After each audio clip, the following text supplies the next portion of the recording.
Aspirants welcome to our YouTube channel knowledge hub में आपका एक बार फिर से स्वागत है। स्टूडेंट्स, आज की क्लास में करेंगे हम HSC एग्जाम प्रैक्टिस टेस्ट।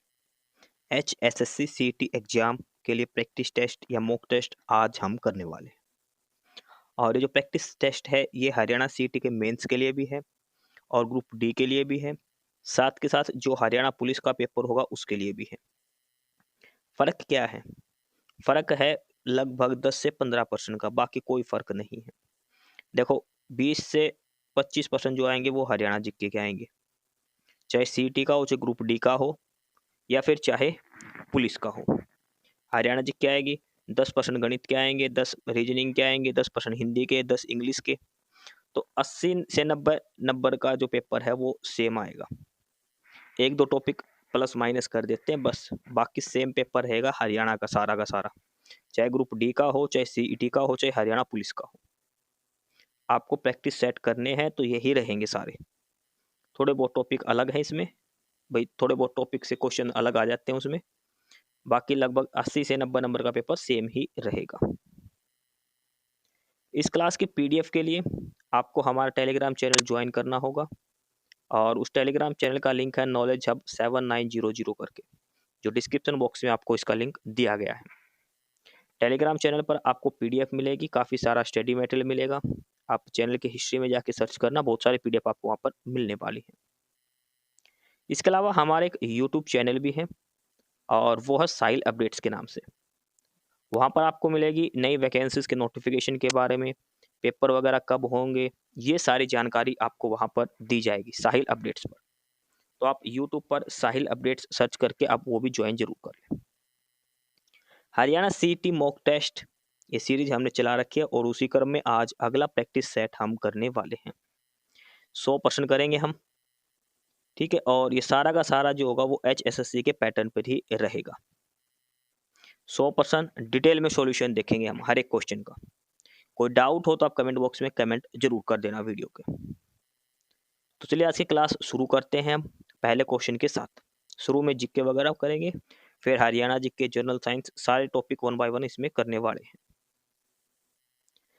तो पहला प्रश्न दिया है कि इलाहाबाद की संधि जो 1765 में हुई थी किन किन पक्षों के बीच में हुई। The treaty of Allahabad, Allahabad की संधि किस किस के बीच में हुई थी।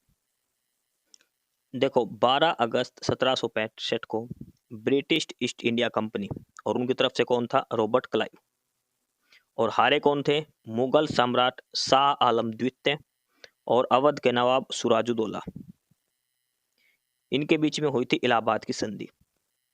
बक्सर की लड़ाई के बाद भारत में ब्रिटिश प्रभुत्व स्थापित करने वाला एक महत्वपूर्ण क्षण था।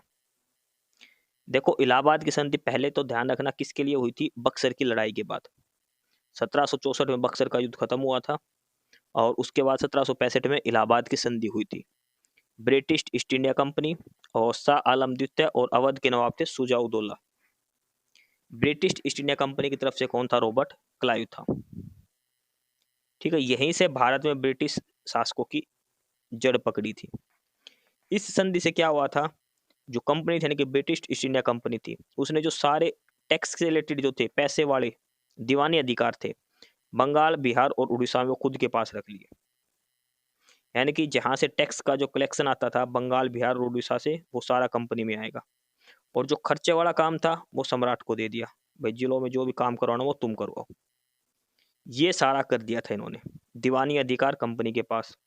अवध का नवाब सुजाउद्दौला, मुगल सम्राट शाह आलम द्वितीय को हरा दिया था, उसको पेंशन दे दी थी, ठीक है। और दोहरी सरकार, क्लाइव की दोहरी प्रणाली अस्तित्व में है, ये देखो यहाँ से, जिसमें पूर्वी भारतीय आयोग वित्त, दीवानी अधिकार और कानून व्यवस्था यानी कि निजामत दोनों को नियंत्रित करता था, जिससे स्थानीय शासकों की शक्ति कम हो गई थी।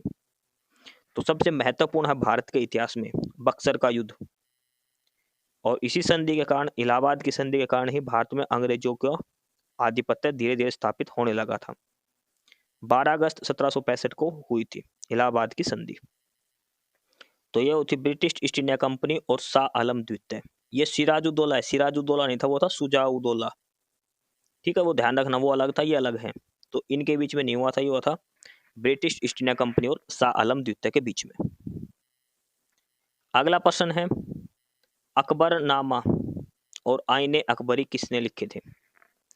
अकबरनामा और आईने अकबरी, तो ये किसने लिखे थे? ये लिखे थे अबुल फजल ने। एक चीज ध्यान रखना, अकबरनामा, अकबरनामा के 3 पार्ट थे, 3 खंड बोल लो, और उसमें जो तीसरे नंबर का था उसी का नाम था आईने अकबरी। अकबरनामा और आईने अकबरी एक ही ग्रंथ है, ध्यान रखना। अकबरनामा ग्रंथ के 3 खंड हैं। ये जो अकबरनामा ग्रंथ है इसके 3 खंड हैं, 3 भाग हैं इसके, और जो थर्ड पार्ट है इसका, जो तीसरा खंड है, उसकी का नाम है आईने अकबरी। ये ध्यान रखना, अबुल फजल ने ये करा था। ऑप्शन ए इसका उत्तर हो जाएगा दूसरे प्रश्न का। प्रश्न नंबर 3 है, राजकोषीय उत्तरदायित्व एवं बजट प्रबंधन अधिनियम का उद्देश्य, the objective of physical responsibility and budget management act. ये नाम आपको ध्यान रखना है, फुल फॉर्म इसकी FRBM act, physical responsibility and budget management act. यानी कि कहने का मतलब है कि फिजिकल रिस्पॉन्सिबिलिटी मतलब जो राजकोषीय है उसका उत्तरदायित्व, और बजट प्रबंधन, तो भाई राजकोष का उत्तरदायित्व है इसके पास, तो इसका काम क्या है? तो इसका काम है कि जो वित्तीय अनुशासन है उसको बनाए रखना, राजकोषीय घाटे को कम करना, जो वित्तीय जो अनुशासन है देश के अंदर उसको बनाए रखना, जो भी राजकोषीय घाटा है उसको कम करना। ठीक है, ये सारे FRBM एक्ट के मुख्य ऑब्जेक्टिव है, मुख्य उद्देश्य है। प्रश्न नंबर 4 है, भारतीय रिजर्व बैंक किस प्रकार का बैंक है? RBI, तो RBI कैसा है? सेंट्रल बैंक है, सेंट्रल बैंक है ये। प्रश्न नंबर 5 है, फिलिप्स कर्व क्या दर्शाती है? फिलिप्स कर्व, फिलिप्स की जो कर्व है वो क्या दर्शाती है? तो ये दर्शाती है inverse relation between unemployment and inflation, बेरोजगारी और मुद्रास्फीति के बीच विपरीत संबंध। इनवर्स रिलेशन का मतलब है बेरोजगारी घटेगी बढ़ेगी तो मुद्रास्फीति बढ़ेगी घटेगी। एक बार हम इसका डायग्राम से देख लेते हैं, फिलिप्स कर्व को डायग्राम से देखते हैं कैसे बनती है ये। देखो ऐसे बनेगी, एक साइड है इन्फ्लेशन रेट और नीचे की साइड है अनएम्प्लॉयमेंट रेट। जैसे जैसे ये घटेंगे बढ़ेंगे तो ये हमेशा ऐसे बनेगी, मतलब अगर लो इन्फ्लेशन हुआ तो हाई अनएम्प्लॉयमेंट, हाई इन्फ्लेशन होगा तो लो अनएम्प्लॉयमेंट, ये ध्यान रखना है। ठीक है, मुद्रास्फीति जितनी कम होगी उतनी ज़्यादा बेरोजगारी बढ़ेगी, मुद्रास्फीति जितनी ज़्यादा होगी उतनी ही बेरोजगारी कम होगी। ये इनवर्स रिलेशन बनेगा, ऐसे सी टाइप की कर्व इनके बीच में बनेगी, इन्फ्लेशन रेट और अनएम्प्लॉयमेंट रेट के बीच में। तो ऑप्शन ए इसका आंसर हो जाएगा प्रश्न नंबर 5 का। प्रश्न नंबर 6 देखो, काफी अच्छा क्वेश्चन है ये, पॉलिटी का प्रश्न है। भारतीय संविधान में न्यायिक समीक्षा की शक्ति किससे ली गई है? The power of judicial review हमारे संविधान में कहां से लिया गया है? किस देश के संविधान से लिया गया है? तो ये तो लिया गया है अमेरिका से, अमेरिका से। एक बार डिटेल में देखते हैं इसको। देखो, न्यायिक समीक्षा की अवधारणा को संयुक्त राज्य अमेरिका के संविधान से लिया गया है। भारतीय संविधान में सर्वोच्च न्यायालय यानी कि सुप्रीम कोर्ट के संबंध में न्यायिक समीक्षा की शक्ति अनुच्छेद 32 और 136 में है, और अनुच्छेद 226 और 227 में उच्च न्यायालय के संबंध में बताई गई है। देखो हमने ये तो पढ़ लिया, जो न्यायिक समीक्षा है जुडिशियल रिव्यू जो है ये हमने अमेरिका से लिया है। अब सुप्रीम कोर्ट में किस किस अनुच्छेद में है? 32 और 136 में, और हाई कोर्ट के पास किस अनुच्छेद के तहत है? ये 226 और 227 के तहत में। क्या होता है न्यायिक समीक्षा? न्यायिक समीक्षा के अनुसार अदालत के पास नियम और कानूनों की समीक्षा करने, अपनी संवैधानिक वैधता निर्धारित करने और संविधान का उल्लंघन करने की स्थिति में उन्हें अमान्य करने की शक्ति है। ठीक है, मतलब पूरे संविधान की रक्षा करने का काम। अब ये देखो हमने किस किस देश से क्या लिया था। ब्रिटिश संविधान की बात करें, संसदीय सरकार, कानून का नियम, विधायी प्रक्रिया, एकल नागरिकता, कैबिनेट प्रणाली, विशेष अधिकार और द्विसदनीयता, ये सारा। अमेरिका की बात करें, USA की, तो यहाँ से मौलिक अधिकार, न्यायपालिका की स्वतंत्रता, न्यायिक समीक्षा, राष्ट्रपति का महाभियोग, सुप्रीम कोर्ट और हाई कोर्ट के न्यायाधीशों को हटाना और उपराष्ट्रपति का पद, ये अमेरिका से लिया था। आयरलैंड से सबसे इंपॉर्टेंट है डीपीएसपी, राज्य के नीति निदेशक तत्व और राज्यसभा के सदस्यों का नामांकन और राष्ट्रपति के चुनाव का तरीका। कनाडा से क्या लिया था? एक मजबूत केंद्र शक्ति, केंद्र की अवशिष्ट शक्तियां, केंद्र द्वारा राज्य के राज्यपाल की नियुक्ति, ये सारी चीजें हमने कनाडा से ली थी। तो प्रश्न 6 का ऑप्शन बी आंसर हो जाएगा यूएसए से। प्रश्न नंबर 7 देखिए, लोकसभा की कार्रवाई की समाप्ति को क्या कहा जाता है? What is the termination of Lok Sabha proceedings? इनको क्या कहा जाएगा? देखो, लोकसभा की कार्रवाई की समाप्ति जिसके परिणाम स्वरूप सदन पूरी तरह समाप्त हो जाता है और नए चुनाव होते हैं, इसको कहा जाता है विघटन। और ये कौन करता है? राष्ट्रपति करता है प्रधानमंत्री की सलाह पर। यह सत्र के अंत के विपरीत, सत्रावसान के विपरीत, जो एक सत्र को समाप्त करता है। देखो, सत्र का सेशन खत्म हो गया तो उसको बोलते हैं सत्रावसान। लेकिन सदन का कार्यकाल नहीं हो तो सथगन, जो केवल एक समय की बैठक को स्थगित करने के लिए किया जाता है। देखो, अलग अलग है। विघटन का मतलब क्या हो गया कि लोकसभा खत्म हो गई, अब नई लोकसभा होगी, इलेक्शन होंगे, नई लोकसभा आएगी। विघटन का मतलब तो ये है। सत्रावसान का मतलब क्या है? सत्रावसान का मतलब है कि एक सत्र खत्म हो गया, अगला सत्र शुरू होगा। जैसे संसद का सत्र चलता है ना, ग्रीष्मकालीन सत्र, वर्षाकालीन सत्र, ये सारा। सतगन क्या होता है? जो कार्रवाई हो रही है ना, वो रोक दी गई कुछ टाइम के लिए। जैसे विपक्षी दल बोल देते हैं भाई चलो बाहर चलो, छोड़ दो, सतगन का प्रस्ताव होता है। ये अलग अलग टर्म है, लोकसभा की कार्रवाई से संबंधित आपको ध्यान रखनी है। तो देखो, कार्रवाई की समाप्ति, लोकसभा की टर्मिनेशन, जो लोकसभा की कार्रवाई, तो इसको बोलते हैं विघटन। ठीक है, तो इसका उत्तर आएगा विघटन। ये विसर्जन शायद गलत होगा, विघटन आएगा इसका उत्तर। प्रश्न नंबर 8 है, अनुच्छेद 280 के अंतर्गत कौन सी संस्था का गठन किया जाता है? अनुच्छेद 280, आर्टिकल 280, और इसके अंदर क्या आता है? फाइनेंस कमीशन, वित्त आयोग। वित्त आयोग अनुच्छेद 280 के अंतर्गत आता है। प्रश्न नंबर 9 है, कंचनजंगा। तो कंचनजंगा कहां पर है? सिक्किम के अंदर। कंचनजंगा पर्वत कहां है? सिक्किम राज्य के अंदर है। क्लास की पीडीएफ के लिए आपको टेलीग्राम चैनल ज्वाइन करना होगा, नॉलेज हब 7900 करके। लिंक इसका डिस्क्रिप्शन बॉक्स में दिया है। आपको पीडीएफ मिलेगी, काफ़ी सारा स्टडी मटेरियल यहाँ पर मिलेगा।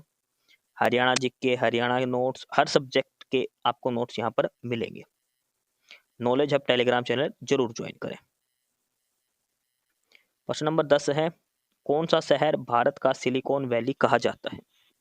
भारत का सिलिकॉन वैली किसे कहते हैं? तो सिलिकॉन वैली किसे कहा जाता है? बेंगलुरु को। बेंगलुरु, कर्नाटक की राजधानी बेंगलुरु को सिलिकॉन वैली ऑफ इंडिया कहा जाता है। प्रश्न नंबर 11 है, कोपरनिकस कार्यक्रम किस संगठन द्वारा संचालित है? Copernicus programme. कोपरनिकस प्रोग्राम किस एजेंसी के द्वारा चलाया जाता है? तो यह है यूरोपीय अंतरिक्ष एजेंसी, यूरोपियन स्पेस एजेंसी चलाती है। European space agency.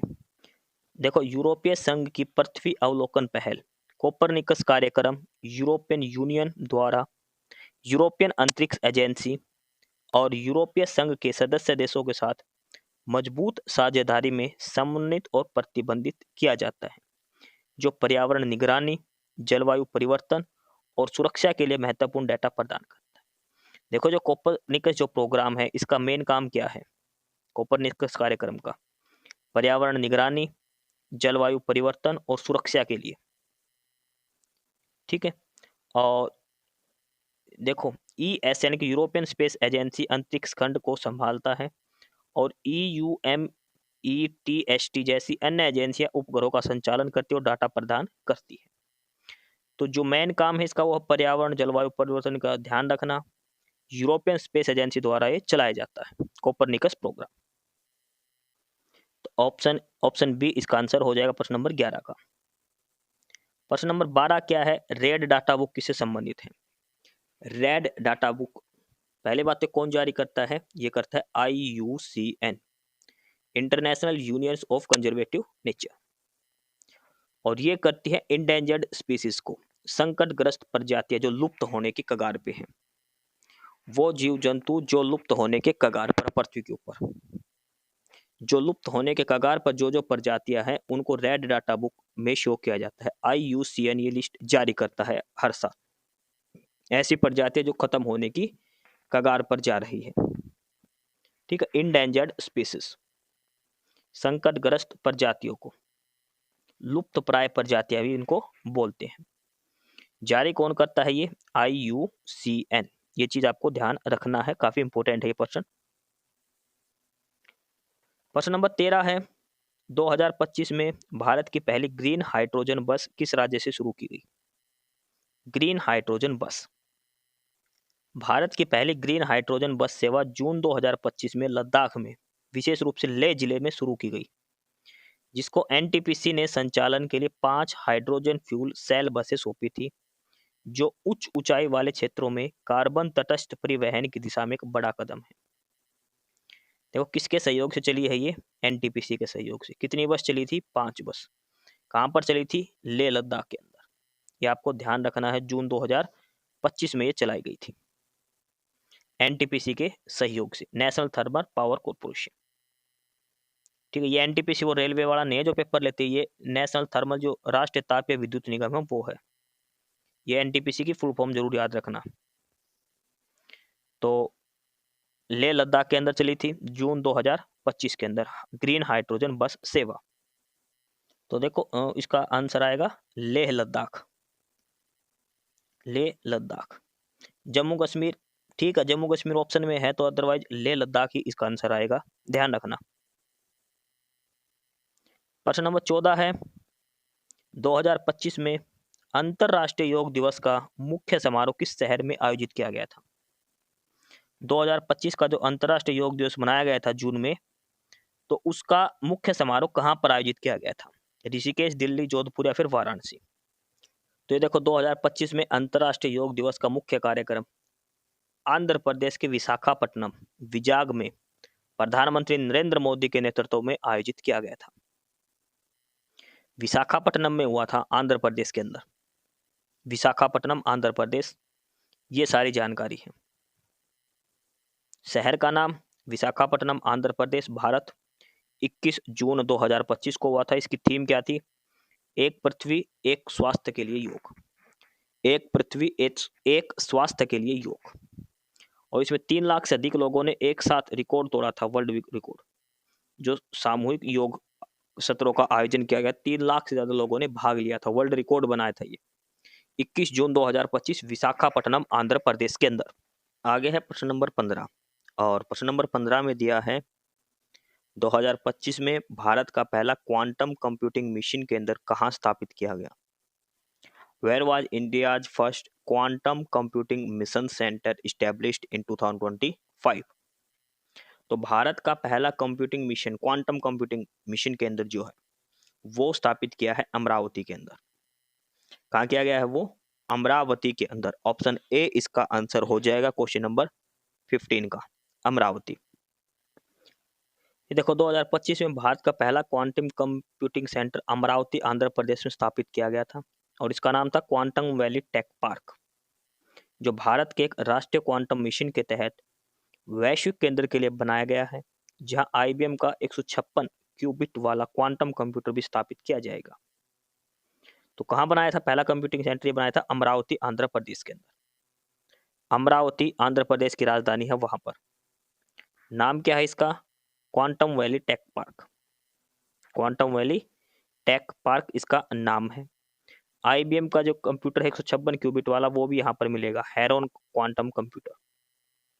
तो ये इंपॉर्टेंट जानकारी, मोस्ट इंपॉर्टेंट पर्सन है ये, क्वांटम वैली टेक पार्क। प्रश्न नंबर 16, और यहां से अब हमारी शुरू हो जाती है Haryana GK. Haryana GK paper के अंदर 25 नंबर की आएगी, चाहे हरियाणा पुलिस का पेपर हो, चाहे CET मेंस का हो, चाहे ग्रुप डी का हो। तो 25% अब हम हरियाणा जीके किस में करेंगे। तो प्रश्न नंबर 16 हरियाणा जीके का पहला प्रश्न है, हरियाणा में पक्की सड़कों से जुड़े गांवों की संख्या कितनी है? जो पक्की सड़कों से जुड़े हैं वो गांव कितने हैं? तो वो है 6,667, 6667। ऑप्शन सी इसका उत्तर हो जाएगा। 6667 गांव हैं जो पक्की सड़कों से जुड़े हैं। अगला कि हरियाणा में कितने इनलैंड कंटेनर डिपो की स्थापना की गई है? तो एक तो हाल फिलहाल में अभी कुरुक्षेत्रा के अंदर की गई है, अभी कुरुक्षेत्रा के अंदर की गई, तो मेरे हिसाब से 2 आएंगे इसके अंदर। Option A. प्रश्न नंबर 18 है कि देश की पहली पेड टैक्सी सर्विस कहाँ शुरू की गई है? Countries first paid taxi service launched, Faridabad, Gurgaon, Hisar या पानीपत? पेड टैक्सी सर्विस, और ये लॉन्च की गई थी गुड़गांव के अंदर, गुरुग्राम हरियाणा में देश की पहली paid taxi service. Option B. Question number 19 है, प्रश्न नंबर 19 है कि हरियाणा नागरिक उड्डयन विभाग, हरियाणा सिविल एविएशन इंस्टीट्यूट कब इस्टेब्लिश किया गया था? यानी कि जो हरियाणा नागरिक उड्डयन संस्थान है ये कब शुरू किया गया था? सिविल एविएशन इंस्टीट्यूट, और ये किया गया था 1 नवंबर 1966 को, जब हरियाणा बना था तभी, 1 नवंबर 1966। ऑप्शन ए उत्तर हो जाएगा। क्लास की पीडीएफ के लिए आप हमारा टेलीग्राम चैनल है और ये है नॉलेज हब 7900, इसका लिंक डिस्क्रिप्शन बॉक्स में है, आप टेलीग्राम चैनल ज्वाइन करें। काफ़ी सारी पीडीएफ, काफ़ी सारा स्टडी मटेरियल आपको वहाँ पर मिलने वाला है।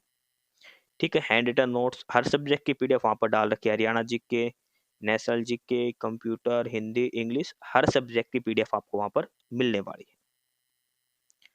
प्रश्न नंबर 20 है आगे, रक्षाबंधन के अवसर पर भिवानी जिले में कौन सा मेला लगता है?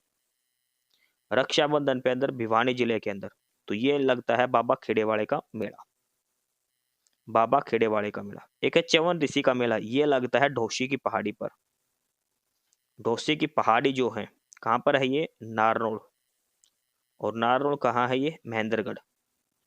ये ध्यान रखना, मोस्ट इंपोर्टेंट है ये। ढोसी की पहाड़ी नारनौल महेंद्रगढ़ के अंदर है, यहाँ पर च्यवन ऋषि से संबंधित है ये। तो प्रश्न नंबर 20 का जो उत्तर आएगा वो आएगा ऑप्शन सी, बाबा खेड़ेवाड़े का मेला। आगे है प्रश्न नंबर 21, और प्रश्न नंबर 21 है कि औपचारिक शिक्षा न मिलने के बावजूद किस लोक गायक पर अनुसंधान कार्य किया गया है? Despite not receiving formal education which folk singer has been researched, और ये थे हमारे जाने माने लोक कवि पंडित लक्ष्मीचंद जी, जो पढ़े लिखे नहीं थे लेकिन इसके ऊपर रिसर्च किया गया है, पंडित लक्ष्मीचंद जी। प्रश्न नंबर 22 है, कौन सी हरियाणा के मर्दों की पारंपरिक वेशभूषा नहीं है? हरियाणा के मर्दों की पारंपरिक कामरी, साफा, दोहर और सौंपली। तो देखो सौंपली तो बिल्कुल भी नहीं है, ठीक है, ऑप्शन डी तो आंसर हो गया। लेकिन कामरी पुरुष कम पहनते हैं, महिलाओं का है मुख्य आभूषण ये। अगर ये प्रश्न में 4 ऑप्शन है तो आपको ऑप्शन डी लगाना, सौंपली तो है महिलाओं का, क्लियर।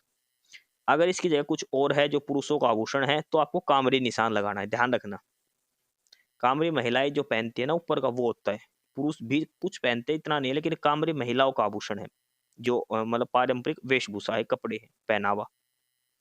सौंपली पहले आंसर, ध्यान करना। अगला है प्रश्न, देवी तालाब का शिव मंदिर हरियाणा के किस जिले में स्थित है? देवी तालाब का शिव मंदिर, देखो एक है रानी तालाब, वो तो है जींद के अंदर, कंफ्यूज मत होना, रानी तालाब है जींद के अंदर। ये पूछा है देवी तालाब का शिव मंदिर, और ये है पानीपत के अंदर। रानी तालाब होता तो जींद आता आंसर, लेकिन ये पूछा है देवी तालाब, और ये है कहां पर? पानीपत के अंदर। अच्छा, जो देवी तालाब का जो शिव मंदिर है ये किसने बनवाया था? ये बनाया था सरदार मंगल रघुनाथ ने। सरदार मंगल रघुनाथ जी ने देवी तालाब शिव मंदिर जो पानीपत के अंदर है इसका निर्माण करवाया था। ये आपको स्पेशल नीचे ब्रैकेट में डिटेल में आपको समझाया गया है। अगला है प्रश्न नंबर 24, पंडित लक्ष्मीचंद कलाकार सामाजिक सम्मान योजना की शुरुआत कब की गई थी? पंडित लक्ष्मीचंद कलाकार सामाजिक सम्मान योजना, और ये अभी 2025 में शुरू किया गया था नायब सैनी की सरकार के द्वारा, 6 मई 2025 को। पंडित लक्ष्मीचंद कलाकार सोशल रिस्पेक्ट स्कीम, अब ये योजना है क्या, पेपर में जरूर पूछी जाएगी। तो ये योजना है वरिष्ठ कलाकार और कला विद्वानों को मासिक वित्तीय सहायता प्रदान करना जिन्होंने कम से कम 20 साल तक कला के क्षेत्र में महत्वपूर्ण योगदान दिया है। कम से कम 20 साल तक जिन्होंने कला के क्षेत्र में महत्वपूर्ण योगदान दिया है, जो भी सीनियर जो कलाकार हैं, उनको आर्थिक सहायता दी जाएगी 10 से 15,000 20,000 रुपए तक की। 6 मई 2025 को स्कीम लॉन्च की गई थी, पंडित लक्ष्मीचंद कलाकार सामाजिक सम्मान योजना की। मोस्ट इंपोर्टेंट है ये योजना, पेपर में जरूर पूछी जाएगी, किससे संबंधित है ये। तो प्रश्न नंबर 24 का ऑप्शन डी उत्तर हो जाएगा। 5 मई को घोषणा हुई थी और 6 मई को इसका नोटिफिकेशन जारी हुआ था। तो 6 मई उत्तर ध्यान रखना है। प्रश्न नंबर 25 है कि हरियाणा के किस जिले में गुरुद्वारा श्री जंद साहिब है। गुरुद्वारा श्री जंद साहिब और यह है सिरसा डिस्ट्रिक्ट के अंदर। सिरसा डिस्ट्रिक्ट के अंदर। प्रश्न नंबर 26 है दलेल सिंह कौन से खेल से जुड़े हैं। दलेल सिंह, तो यह है वॉलीबॉल से संबंधित। वॉलीबॉल से संबंधित है। अब इसमें महत्वपूर्ण बात क्या है इनके बारे में। दलेल सिंह जी ये थे कुरुक्षेत्र से, कुरुक्षेत्र डिस्ट्रिक्ट से बिलोंग करते थे और 1990 में इनको अर्जुन अवार्ड भी दिया गया था। दलेल सिंह को 1990 में अर्जुन अवार्ड दिया गया था, कुरुक्षेत्र से संबंधित है। वॉलीबॉल गेम ये खेलते थे दलेल सिंह। ऑप्शन डी उत्तर हो जाएगा। प्रश्न नंबर 27 है कि हरियाणा के कितने सैनिकों को ब्रिटेन का विक्टोरिया क्रॉस पुरस्कार दिया गया था। How many soldiers from Haryana were awarded by the British Victoria cross, और ये थे 5 सैनिक। 5 सैनिकों को दिया गया था। प्रश्न नंबर 28 है कि बहन सन्नो देवी पंचायती राज पुरस्कार किस वर्ष शुरू किया गया था। इन विच ईयर द बहन सन्नो देवी पंचायती राज अवार्ड स्टार्टेड, और ये किन के लिए दिया जाता है, ये महिलाओं को दिया जाता है। पहली बात तो ध्यान रखना, महिलाओं को दिया जाता है शिक्षा के क्षेत्र में, जो सामाजिक भागीदारी है उनके क्षेत्र में। ठीक है, इसका आंसर शायद 2006 आएगा, ये आप एक बार खुद से चेक करना, क्योंकि काफी इंपॉर्टेंट क्वेश्चन है। इसके लास्ट में आंसर की आपको प्रोवाइड कर रखी है, उसके अंदर तो आंसर आपको मिलेगा, लेकिन एक बार बिना देखे एक बार खुद को अटेम्प्ट करना है क्वेश्चन। बहन सन्नो देवी पंचायती राज अवार्ड, क्योंकि इसका जिक्र अभी हाल फिलहाल में सीएम ने किया था, इस वजह से चर्चा में है ये। प्रश्न नंबर 29, किस सूफी संत ने 12 मास की रचना करी थी जिसकी खोज राजा राम शास्त्री के द्वारा की गई थी। एक ग्रंथ है 12 मास, किस सूफी संत ने उसको कंपोज किया था और इसकी खोज करी गई थी राजा राम शास्त्री, जिसका उपन्यास था हरियाणा का पहला उपन्यास झाड़ू फिरी, किसने लिखा था, राजा राम शास्त्री ने। तो कौन सा था वो, तो वो था हजरत खैरूस शाह। कौन सा सूफी संत था वो, हजरत खैरूस शाह। ऑप्शन ए इसका आंसर हो जाएगा प्रश्न नंबर 29 का। 12 मास की हजरत खैरूस शाह। प्रश्न नंबर 30 है कि हरियाणा के मेवात क्षेत्र में किस मुस्लिम शायर ने मेवात भाषा में पांडुन का कड़ा नाम से महाभारत की कथा दोहो के रूप में लिखी। देखो, महाभारत की जो कथा थी वो दोहो के रूप में लिखी है, और नाम क्या दिया इसका, पांडुन का कड़ा। और किस भाषा में लिखी गई है, मेवाती भाषा में। किसने लिखी, एक मुस्लिम शायर ने लिखी है। तो उस मुस्लिम शायर का क्या नाम था, तो वो था सादुल्ला। क्या नाम था उस मुस्लिम शायर का, सादुल्ला। क्लास की पीडीएफ के लिए आपको टेलीग्राम चैनल ज्वाइन करना, नॉलेज हब 7900, लिंक इसका डिस्क्रिप्शन बॉक्स में दिया है। काफ़ी सारी पीडीएफ, काफ़ी सारा स्टडी मटेरियल आपको यहाँ पर मिलेगा। अलग अलग तरह की पीडीएफ यहाँ पर आपको मिलेगी। आगे प्रश्न नंबर 31, तारे नवे नवे किसका गजल संग्रह है। तारे नवे नवे, तो तारे नवे नवे किसका है, तो ये है कंवल हरियाणवी का। कंवल हरियाणवी का। ऑप्शन बी इसका आंसर हो जाएगा प्रश्न नंबर 31 का। आगे प्रश्न नंबर 32, हरियाणा में डॉक्टर अंबेडकर मेधावी छात्र संशोधित योजना किन छात्रों को दी जाती है। स्कॉलरशिप है कि क्या है, ये स्कॉलरशिप है, किस किस को दी, नाम क्या स्कॉलरशिप का, डॉक्टर अंबेडकर मेधावी छात्र स्कॉलरशिप। किन जातियों के बच्चों को दी जाती है, तो देखो डॉक्टर अंबेडकर से संबंधित तो एससी कैटेगरी हो गई और साथ में ओबीसी।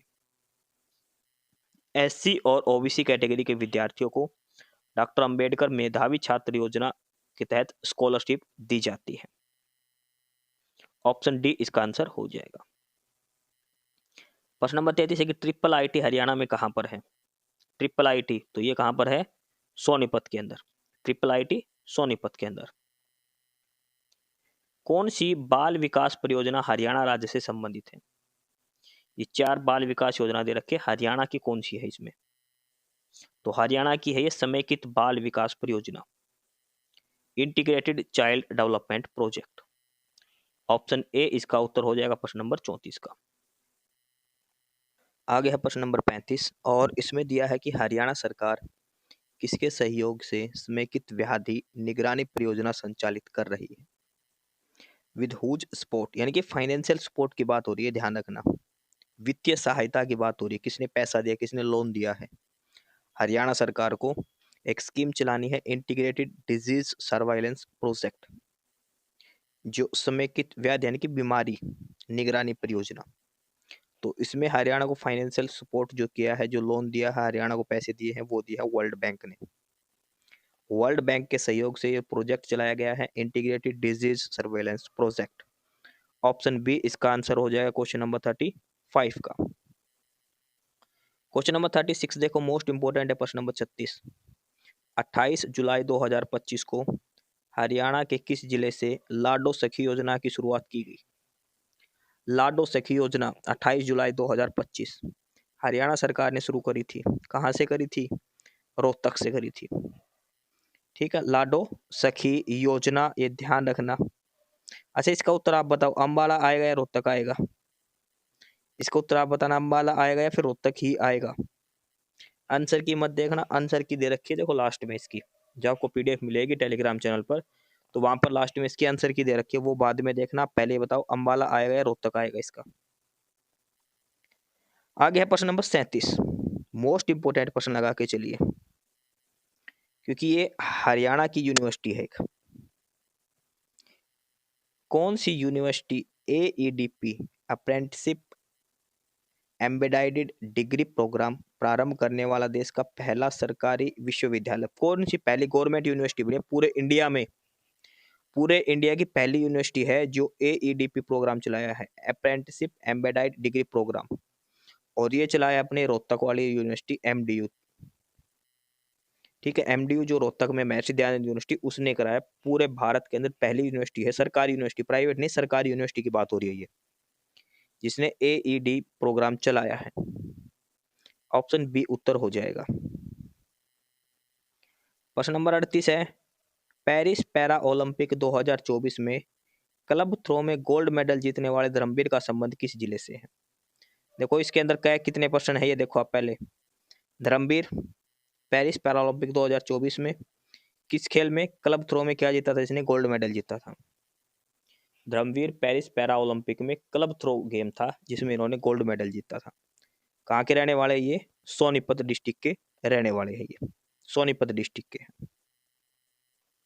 प्रश्न नंबर 39 देखो, राष्ट्रीय सकल घरेलू उत्पाद में हरियाणा का योगदान 2024-25 के अग्रिम अनुमानों के अनुसार बढ़कर कितने प्रतिशत हो गया है?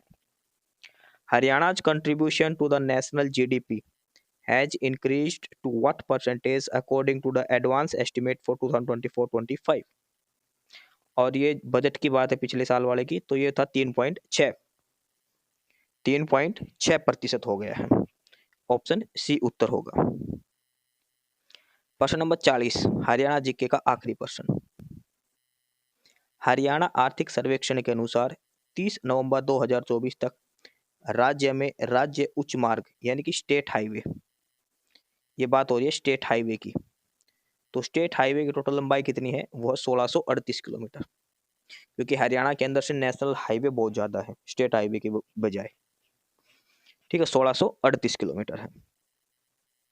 तो ये हमारे 25% थे हरियाणा जीके के जो हमने इसमें करे हैं। ठीक है, 25% थे हरियाणा जीके के जो हमने करे हैं। इस क्लास की PDF के लिए नीचे डिस्क्रिप्शन बॉक्स में टेलीग्राम चैनल का लिंक मिलेगा, ये आप हमारा टेलीग्राम चैनल ज्वाइन करो, नॉलेज हब 7900। ये पीडीएफ भी मिलेगी, और भी काफ़ी सारी पीडीएफ, काफ़ी सारा स्टडी मटेरियल डाल रखा है, बहुत से सब्जेक्ट के हैंड रिटन नोट्स वगैरह, Haryana GK, national GK, Hindi, English, सारा कुछ स्टडी मटेरियल आपको वहाँ पर मिलेगा नॉलेज हब टेलीग्राम चैनल पर। प्रश्न नंबर 41, अब प्रश्न आते हैं जनरल साइंस के। ठीक है, जनरल साइंस हर पेपर में आएगी, चाहे कोई भी पेपर हो। और पहला प्रश्न है प्रश्न नंबर 41, इनमें से कौन सा कथन गलत है? 4 स्टेटमेंट दे रखी है, इसमें से 3 सही है और एक गलत है, तो हमें ये गलत वाली बताने कौन सी गलत है। देखो, चारों स्टेटमेंट एक प्रश्न बनता है अलग से। इसमें पूछा कि आइसोटोप्स वे परमाणु होते हैं जिनमें प्रोटॉन की संख्या समान और न्यूट्रॉन की संख्या भिन्न होती है। पेपर के अंदर ये पूछ सकता है आइसोटोप्स क्या होते हैं। तो आइसोटोप्स होते हैं जिसके अंदर नंबर ऑफ प्रोटॉन जो है वो तो सेम होते हैं और नंबर ऑफ न्यूट्रॉन है वो अलग अलग होते हैं एक अलग एटम के अंदर। ठीक है, आइसोटोप्स एटम्स होते हैं जिसके अंदर नंबर ऑफ प्रोटॉन तो सेम है और न्यूट्रॉन जो है वो अलग अलग है। ये बिल्कुल सही दे रखी है स्टेटमेंट, जैसे कार्बन के 2 आइसोटोप हैं उस हिसाब से। आइसो बार, देखो बार तो अलग से दिखाई दे रहा है, प्रेशर से संबंधित है। और इसमें क्या होगा, तो इसमें जो मास नंबर होता है ना, उनका जो द्रव्यमान है, द्रव्यमान संख्या बराबर रहेगी लेकिन एटॉमिक नंबर अलग अलग रहेगा। ठीक है, एटॉमिक नंबर उनका अलग अलग रहेगा, मास नंबर सेम रहेगा, ये ध्यान रखना। ठीक है, आइसोटोन्स, आइसोटोन में क्या होता है, आइसोटोन के अंदर न्यूट्रॉन तो बराबर होते हैं लेकिन प्रोटॉन ये डिफरेंट होते हैं। तो इसमें तीसरी स्टेटमेंट है जो गलत दे रखी है। न्यूट्रॉन तो ठीक है बराबर, लेकिन प्रोटॉन की संख्या अलग अलग होती है। आइसोटोप और आइसोटोन में यही फर्क है। तो देखो, आइसोटोप जिसमें प्रोटॉन अलग सेम है और न्यूट्रॉन की संख्या अलग अलग है, same number of proton, neutron different. और आइसोटोन में क्या होता है, सेम न्यूट्रॉन रहेगा और प्रोटॉन अलग अलग रहे। तो आइसोटोप और आइसोटोन में यही फर्क है। तो इसमें जो है वो आइसोटोन के बारे में गलत लिख रखा है, आइसोटोन में न्यूट्रॉन और प्रोटॉन की संख्या समान होती है, ये चीज गलत लिख रखी है। न्यूट्रॉन की संख्या समान होती है, प्रोटॉन की संख्या अलग अलग होती है। तो ऑप्शन सी उत्तर हो जाएगा। और कार्बन 12 और कार्बन 14 दोनों एक दूसरे के आइसोटोप हैं। आइसोटोप यानी कि इसमें प्रोटॉन बराबर है और न्यूट्रॉन की संख्या अलग अलग है। प्रश्न नंबर 42 देखो, निम्नलिखित कथन पढ़िए और इस पर गलत बताइए। वो ये 4 स्टेटमेंट है, एक गलत है एक सही, वो बतानी है आपको। देखो, आयनिक बॉन्ड जो है वो कब बनते हैं, जब एक एटम दूसरे को इलेक्ट्रॉन देता नहीं, इलेक्ट्रॉन से नहीं बनते, ये आयन से बनते हैं, अपने चार्ज से बनते हैं। पहली स्टेटमेंट इसमें गलत दे रखी है। कोवलेंट बॉन्ड है वो शेयर इलेक्ट्रॉन होते हैं, बिल्कुल। देखो, केमिस्ट्री वगैरह जो पढ़ो इंग्लिश में ही पढ़ने में सही रहेगी, हिंदी में दिक्कत करती है। तो कोशिश करना जो साइंस पढ़ो तो आप इंग्लिश में ही करो थोड़ी बहुत। मेटेलिक बॉन्ड यानी कि जो धातुएं बॉन्ड होती हैं उसमें मेटल आयन होते हैं और जिनके चारों तरफ फ्री इलेक्ट्रॉन रहते हैं, ये बिल्कुल सही है। हाइड्रोजन बॉन्ड है ये कोवलेंट बॉन्ड से तो कमजोर होते हैं लेकिन वंडरवाल जो फोर्सेज होते हैं उनसे मजबूत होते हैं, बिल्कुल सही है। देखो, स्टेटमेंट एक है वो गलत थी, ऑप्शन ए उत्तर हो जाएगा, लेकिन इसके जो ऑप्शन डी दे रखा है ना, ये मोस्ट इंपोर्टेंट है, यहाँ से प्रश्न बनता है, मोस्ट इंपोर्टेंट है। पेपर में क्या आएगा, 3 ऑप्शन देगा, कोवलेंट बॉन्ड, वंडरवाल फोर्सेज और हाइड्रोजन बॉन्ड। इन तीनों में सबसे मजबूत कौन सा बंद होता है, कौन सी बॉन्ड होती है, तो सबसे मजबूत क्या रहेगा, सबसे मजबूत होती है कोवलेंट बॉन्ड, सबसे मजबूत होती है कोवलेंट बॉन्ड। दूसरे नंबर पर हाइड्रोजन बॉन्ड और तीसरे नंबर पर वंडरवाल फोर्सेज। पहले नंबर पर, दूसरे नंबर पर ये, तीसरे नंबर पर ये होती है। मोस्ट इंपोर्टेंट है, ये आपको ध्यान रखना। ये कोवलेंट बॉन्ड सबसे स्ट्रॉन्ग होती है, वंडरवाल फोर्सेज वीक बॉन्ड होती है। प्रश्न नंबर 43, निम्नलिखित कथनों पर विचार करें, 4 स्टेटमेंट दे रखी है। ठीक है, और इसमें पहला है कि किसी आवर्त में बाएं से दाएं जाने पर परमाणु आकार घटता है। Atomic size decreases from left to right within a period, ये पीरियोडिक टेबल की बात है, ध्यान रखना। पीरियोडिक टेबल में जब हम लेफ्ट से राइट जाएंगे तो एटॉमिक साइज क्या होगा, कम होगा, बिल्कुल सही है ये। दूसरा है कि ionization energy decrease from top to bottom, ऊपर से जब नीचे से आएंगे तो आयनाइजेशन एनर्जी कम होगी, ये भी सही है। Electronegativity increase from left to right, जब हम लेफ्ट से राइट जाएंगे, लेफ्ट से राइट गए तो एटॉमिक साइज कम हो गया, एटॉमिक साइज कम हो गया तो इलेक्ट्रोनेगेटिविटी बढ़ेगी उसकी, ये भी सही है। और आगे है कि metallic property increases from top to bottom and non metallic property decrease from left to right, ये भी बिल्कुल सही दे रखा है। Metallic properties, non metallic properties, electronegativity, ionization energy और एटॉमिक साइज।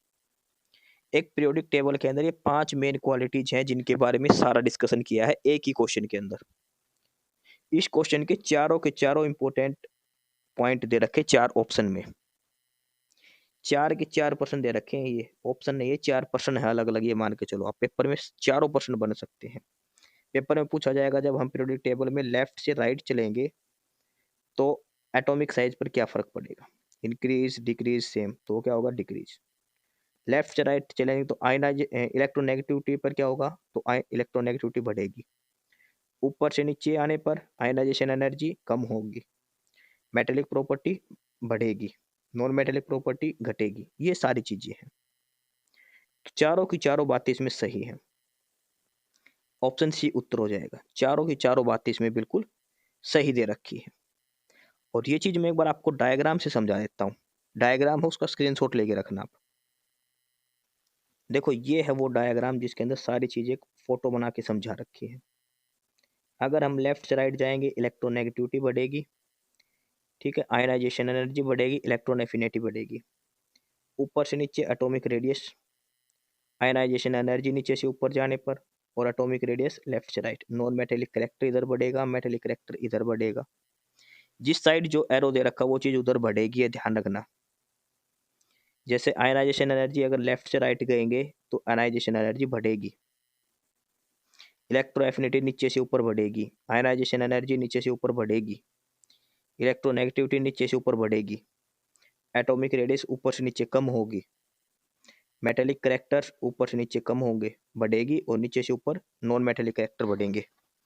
ये सारी चीजें इसके अंदर दे रखी है, आप इसका आसानी से स्क्रीनशॉट ले सकते हो। जिस साइड एरो कम है वो चीज बढ़ेगी, ये ध्यान रखना है। ये थी पीरियोडिक टेबल की। अब आगे है प्रश्न नंबर 44। निम्नलिखित कथनों पर विचार करें। जल एक ध्रुवीय अणु है, वाटर ये पोलर मॉलिक्यूल, बिल्कुल सही है। वाटर की अधिकतम घनत्व 4 डिग्री पर है, मैक्सिमम डेंसिटी, ये पेपर में कई बार पूछा जाता है। पानी की मैक्सिमम डेंसिटी कितने डिग्री पर होती है, 4 डिग्री सेंटीग्रेड पर। मोस्ट इंपोर्टेंट है पॉइंट नंबर 2, पेपर में सीधा ये पूछा जाता है। आगे है point number 3। Water is called a universal solvent because it can dissolve most substance, ये भी पेपर में कई बार पूछा था। यूनिवर्सल सॉल्वेंट वाटर उसका आंसर आएगा। देखो कितना जबरदस्त आज का कंटेंट है ये, ऑप्शन से प्रश्न बन रहे हैं। D2O जिसको बोलते हैं हैवी वाटर, हैवी वाटर का फार्मूला कई बार पेपर में पूछा जाता है, D2O होता है। और ये न्यूक्लियर रिएक्टर में मॉडरेटर के रूप में, मंदक के रूप में इसका प्रयोग किया जाता है न्यूक्लियर रिएक्टर के अंदर, D2O और ग्रेफाइट का। तो चारों की चारों बातें इसमें बिल्कुल सही लिख रखी है। वाटर एक पोलर मॉलिक्यूल है और 4 डिग्री सेंटीग्रेड पर इसकी हाईएस्ट डेंसिटी होती है। वाटर को यूनिवर्सल यानी कि सार्वभौमिक विलायक कहते हैं क्योंकि सब कुछ अपने अंदर डाल देता है ये। और जो भारी जल है D2O है, ये न्यूक्लियर रिएक्टर में इसका प्रयोग किया जाता है मॉडरेटर के रूप में। तो 1 2 3 4 ये चारों ही इसमें बिल्कुल सही है। प्रश्न नंबर 45 है कि इनमें से कौन सा कथन सही है, ये बताना है। एसिड जो है वो खट्टे होते हैं, बिल्कुल सही, और H+ आयन देते हैं, ये बिल्कुल सही है। एसिड H+ आयन देते हैं, और जो बेस है वो OH- आयन देते हैं और कड़वे होते हैं। ये बीच का गलत है क्योंकि एसिड OH नहीं होता, H+ आयन होता है। एसिड होगा H+, बेस होगा OH-। दूसरा गलत है, केवल पहली और तीसरी स्टेटमेंट ही बिल्कुल सही दे रखी है। केवल पहला और तीसरा कथन ही बिल्कुल सही है। एसिड खट्टे होते हैं H+, बेस कड़े होते हैं OH- आयन। प्रश्न नंबर 46, फिर वही 4 स्टेटमेंट, कौन सी सही कौन सी गलत ये बतानी है। माइटोकॉन्ड्रिया का पावर हाउस ऑफ सेल कोशिका का पावर हाउस कहा जाता है, बिल्कुल सही। देखो पेपर में आपने पढ़ रखा होगा ना, पेपर में सीधा पूछते हैं कोशिका का पावर हाउस किसे कहते हैं, माइटोकॉन्ड्रिया को। राइबोसोम केवल पशु कोशिकाओं में पाए जाते हैं, नहीं, राइबोसोम हर प्रकार के जीव में पाए जाते हैं। कवक, पशु यानी कि एनिमल, प्लांट सभी के अंदर पाए जाते हैं। फंगस के अंदर भी पाया जाता है राइबोसोम। पहला सही है, दूसरा गलत है। एंडोप्लाज्मिक रेटिकुलम प्रोटीन और वसा संश्लेषण में सहायक होता है, बिल्कुल सही है। पहली और तीसरी बात सही है, दूसरी गलत है। तो सही कथन बताना है तो कौन सा सही है, पहला और तीसरा। पहला और तीसरा कथन बिल्कुल सही दिया हुआ। पीडीएफ के लिए आप हमारा टेलीग्राम चैनल ज्वाइन करें, और यह है टेलीग्राम चैनल का लिंक डिस्क्रिप्शन बॉक्स में मिलेगा, नॉलेज हब 7900 करके। आ गया प्रश्न नंबर 47। प्रश्न नंबर 47 देखो, मलेरिया जो हो प्लाज्मोडियम परजीवी से होता है जिसका प्रसार मादा एनाफिलीज मच्छर द्वारा होता है, बिल्कुल सही है। देखो इसके अंदर दो प्रश्न दे रखा है, कई बार पूछते परजीवी का नाम। मलेरिया किस परजीवी से होता है, तो वो नाम है प्लाज्मोडियम से। किस मच्छर से होता है, तो होता है मादा एनाफिलीज मच्छर से। मलेरिया के बारे में लिख रखी है दोनों बातें, दोनों के दोनों दो प्रश्न बनते हैं यहाँ से। प्लाज्मोडियम परजीवी का नाम है और मादा एनाफिलीज मच्छर का नाम है। टाइफाइड होता है साल्मोना टाइफी से, बिल्कुल सही है ये भी।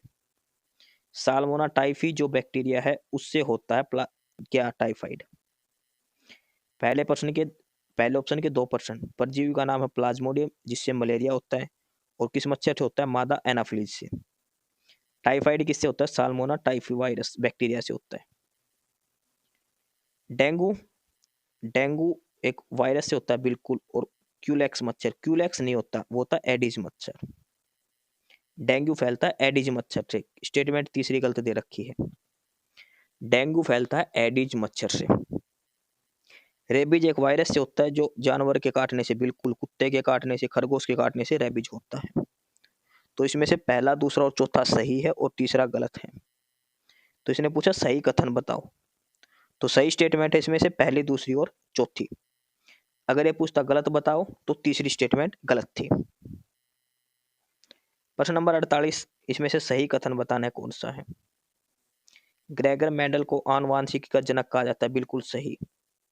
मेंडक को आनुवांशिक का जनक कहा जाता है, बिल्कुल सही है। मोस्ट इंपोर्टेंट है ये प्रश्न, सीधा कई बार पूछा जाता है। मेंडल ने अपना प्रयोग मटर के पौधे पर किया था, ये भी बिल्कुल सही है। देखो ये जो ऑप्शन दे रखे हैं प्रश्न पूछे जाते हैं पेपर में, कई बार आ लिया कि मेंडल ने एक्सपेरिमेंट किस पौधे पर किया था, मटर के पौधे पर। आनुवांशिकी का जनक किसे कहा जाता है, मेंडल को कहा जाता है। डीएनए की खोज, तो डीएनए का जो डबल हेलिक्स मॉडल है वो तो करा था वाटसन और क्रिक ने, और मेंडल ने डीएनए की खोज नहीं करी थी, ये भी ध्यान रखना है। तो इसमें पहला और दूसरी स्टेटमेंट ही केवल सही है, यानी कि ऑप्शन ए उत्तर होगा। तीसरी स्टेटमेंट इसकी गलत है, केवल पहली दूसरी सही है। प्रश्न नंबर 49, गलत कथन पहचानिए। 4 स्टेटमेंट है, 3 सही है, 1 गलत है। तो गलत वाली हमें बतानी गलत कौन सी है। पहला है कि मानव रक्त में लाल रक्त कणिकाएं ऑक्सीजन का परिवहन करती हैं। आरबीसी जो होती हैं वो ऑक्सीजन ले जाती है, बिल्कुल सही है। आरबीसी हमारे शरीर में ऑक्सीजन लेकर जाती है, बिल्कुल सही है। डब्ल्यूबीसी है वो हमारे शरीर को बीमारियों से बचाती है, बिल्कुल। रोग प्रतिरोध क्षमता जो होती है, रोग प्रतिरोध क्षमता, ये डब्ल्यूबीसी के कारण होती है। ठीक है, रोग प्रतिरोध क्षमता डब्ल्यूबीसी के कारण बढ़ती है। मानव लाल रक्त हीमोग्लोबिन के कारण होता है, बिल्कुल सही। हमारा शरीर जो खून का रंग लाल होता है वो किसकी वजह से होता है, हीमोग्लोबिन की वजह से।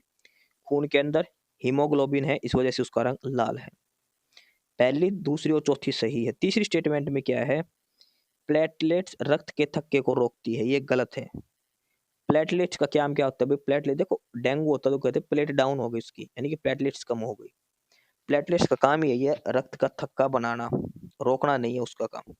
विटामिन के जो होता है उसका भी काम होता है रक्त का थक्का, यानी कि जो खून बहता है लगातार बहने से उसको रोकना, बीमारी से बचाना। तो प्लेटलेट्स जो है वो ब्लड क्लॉटिंग को रोकती नहीं है, ये ध्यान रखो।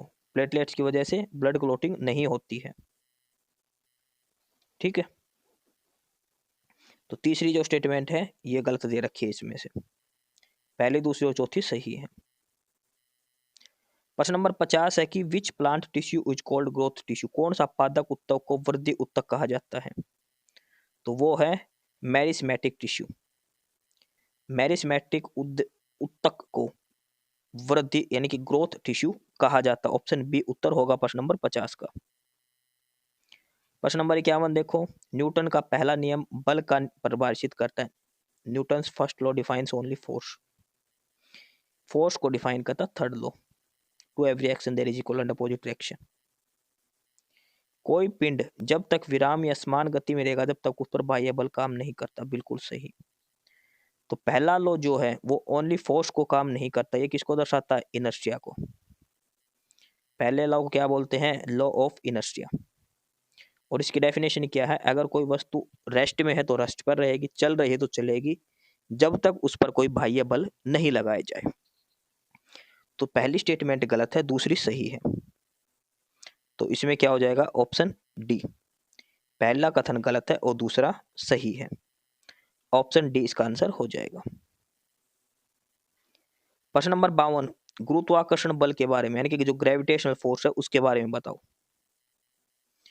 पहला कथन है कि पृथ्वी पर सभी वस्तुएं गुरुत्वाकर्षण बल यानी कि ग्रेविटेशनल फोर्स के कारण नीचे की ओर गिरते। बिल्कुल सही है भाई। पृथ्वी पर जो गुरुत्वाकर्षण बल है उसी के कारण ही तो सारी वस्तुएं धरती पर गिरती है। न्यूटन ने यही तो बताया था, सेब नीचे क्यों गिरा? ग्रेविटेशनल फोर्स के कारण। गुरुत्वाकर्षण बल आकर्षण तथा विकर्षण दोनों प्रकार का होता। गलत है। ग्रेविटेशनल फोर्स वो हमेशा आकर्षण का रहता है, वो हमेशा दो वस्तुओं को अपनी पास खींचेगा, अलग अलग नहीं करेगा। ये खूबी होती है ग्रेविटेशनल फोर्स की। ठीक है, तो पहला कथन सही है, दूसरा कथन गलत है। गुरुत्वाकर्षण बल दो द्रव्यमानों के बीच में काम करता है। बिल्कुल सही है, दो मासेस के बीच में काम करेगा।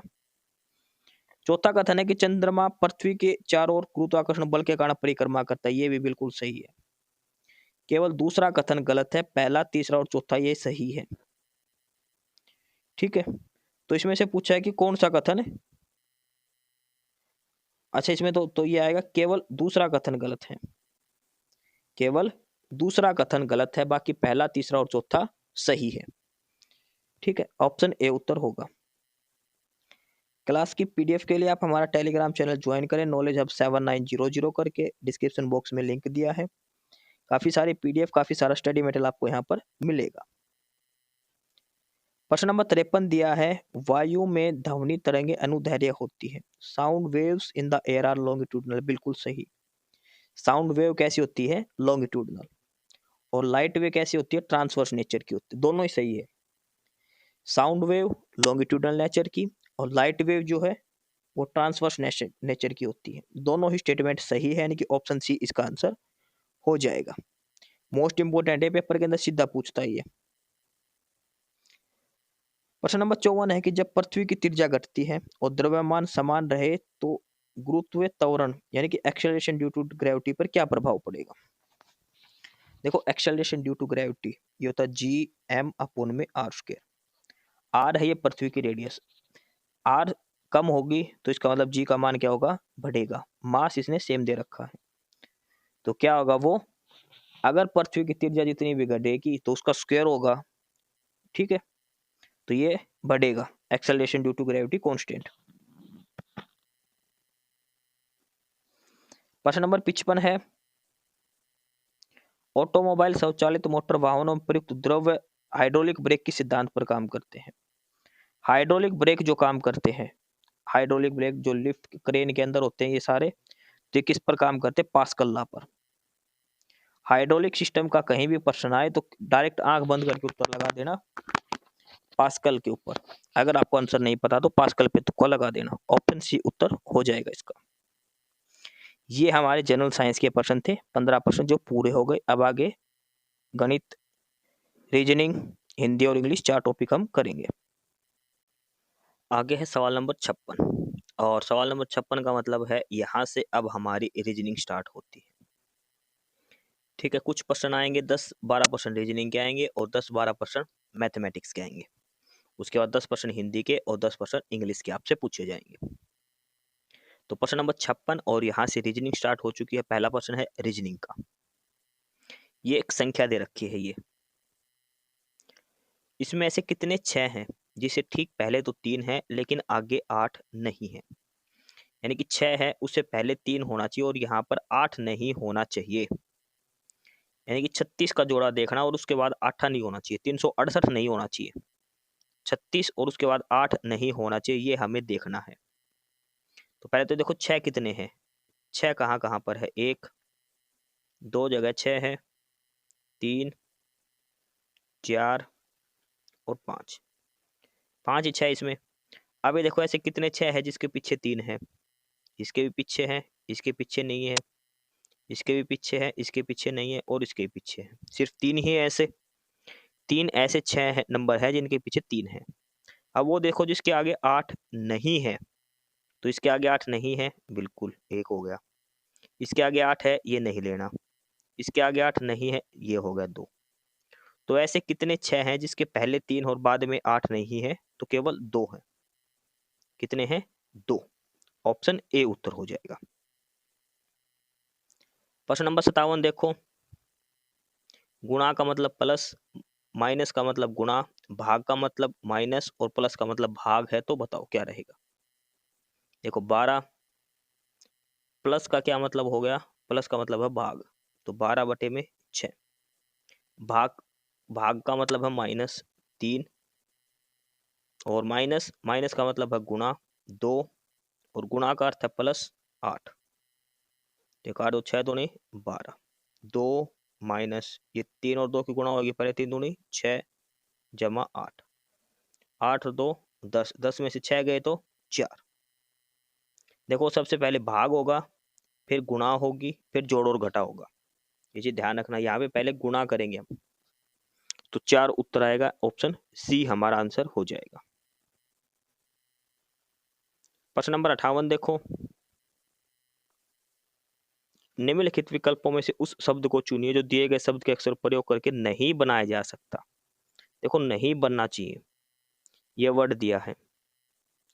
पहला देखो LEB, ALIBI, ये रहा ALIBI, ये बनेगा। बिलियन, BILL है इसके अंदर, L एक ही है, डबल नहीं है, तो ऑप्शन सी उत्तर होगा। देखो ये देखो B भी है, L भी है, 2 बार A है, एक ये रहा, एक ये रहा, 2 बार T है, बिल्कुल है, 2 बार T, एक ये रहा, एक ये रहा, N भी है, ये रहा, तो मतलब ये भी बनेगा, सेम ये भी बनेगा। लेकिन 2 बार L दिया है इसके अंदर, L 2 बार इस शब्द के अंदर नहीं है जो इसमें दिया है, तो ऑप्शन सी उत्तर हो जा। जो बिलियन वर्ड है ये हम इसका प्रयोग करके नहीं बना सकते, ऑप्शन सी उत्तर हो जाएगा। सवाल नंबर 59 देखो, एक घन को 298 टुकड़ों में काटने के लिए निम्नतम संख्या क्या होगी। 298 भाग बनाने हैं, तो क्या करना है, इसको सबसे पहले 3 प्राइम नंबरों में काट लो। भाई 294 है, 294 को सबसे पहले 2 से भाग देंगे, 2 से भाग देंगे कितना बचेगा, 2, 147 बचेगा। भाई 2 एकम 2, 2 चौके 8, 2 7 14, 147 किससे जाएगा, 7 से जाएगा, 7 से भाग देंगे तो कितना बचेगा, 7 दूनी 14, 7 एकम 7, 21 आ गया। 21 का 2 फैक्टर करेंगे कितना आएगा, 7 और 3 आएगा ना, 7 या 21। तो इसके क्या फैक्टर बनेंगे, 2 गुणा 3 गुणा 7 गुणा 7, ये फैक्टर बनेंगे इसके प्राइम फैक्टर। ठीक है, इसके जो प्राइम फैक्टर बनेंगे वो ये बनेंगे। अब इसमें से देखो, एक 7, 2 7 हो गए। ठीक है, अब इसमें क्या कहा कि ऐसे न्यूनतम फैक्टर बनाने हैं, तो ऐसे कितने फैक्टर आएंगे इसके 294 के। तो न्यूनतम फैक्टर का जो फार्मूला तो होता है -1, फिर इससे भी एक कम जोड़ो और फिर इसमें भी एक कम करके जोड़ो। अब इसमें ये देखो जो फैक्टर बनेंगे वो कौन कौन से हैं, एक तो 7 है, ये भी 7 है और ये 6 बनेगा, 3 दूनी 6 करके। तो देखो अब इसके जो फैक्टर बने हैं ना, 2 गुणा 3 गुणा 7, 2 गुणा 3 गुणा 7 गुणा 7, ये हमारे फैक्टर बनेंगे। मिनिमम कट निकालने का फार्मूला याद रखना, जो 3 फैक्टर लेने हमें A B और C, इसके जो हमारे 4 है ना इसको 3 बनाएंगे, फिर क्या करना है, इसमें से एक एक घटा देना है, B -1 C -1, और फिर इनको आपस में जोड़ देना। यानी कि जो 3 फैक्टर बनेंगे ना उसमें से एक एक घटा के इनको आपस में जोड़ देना है।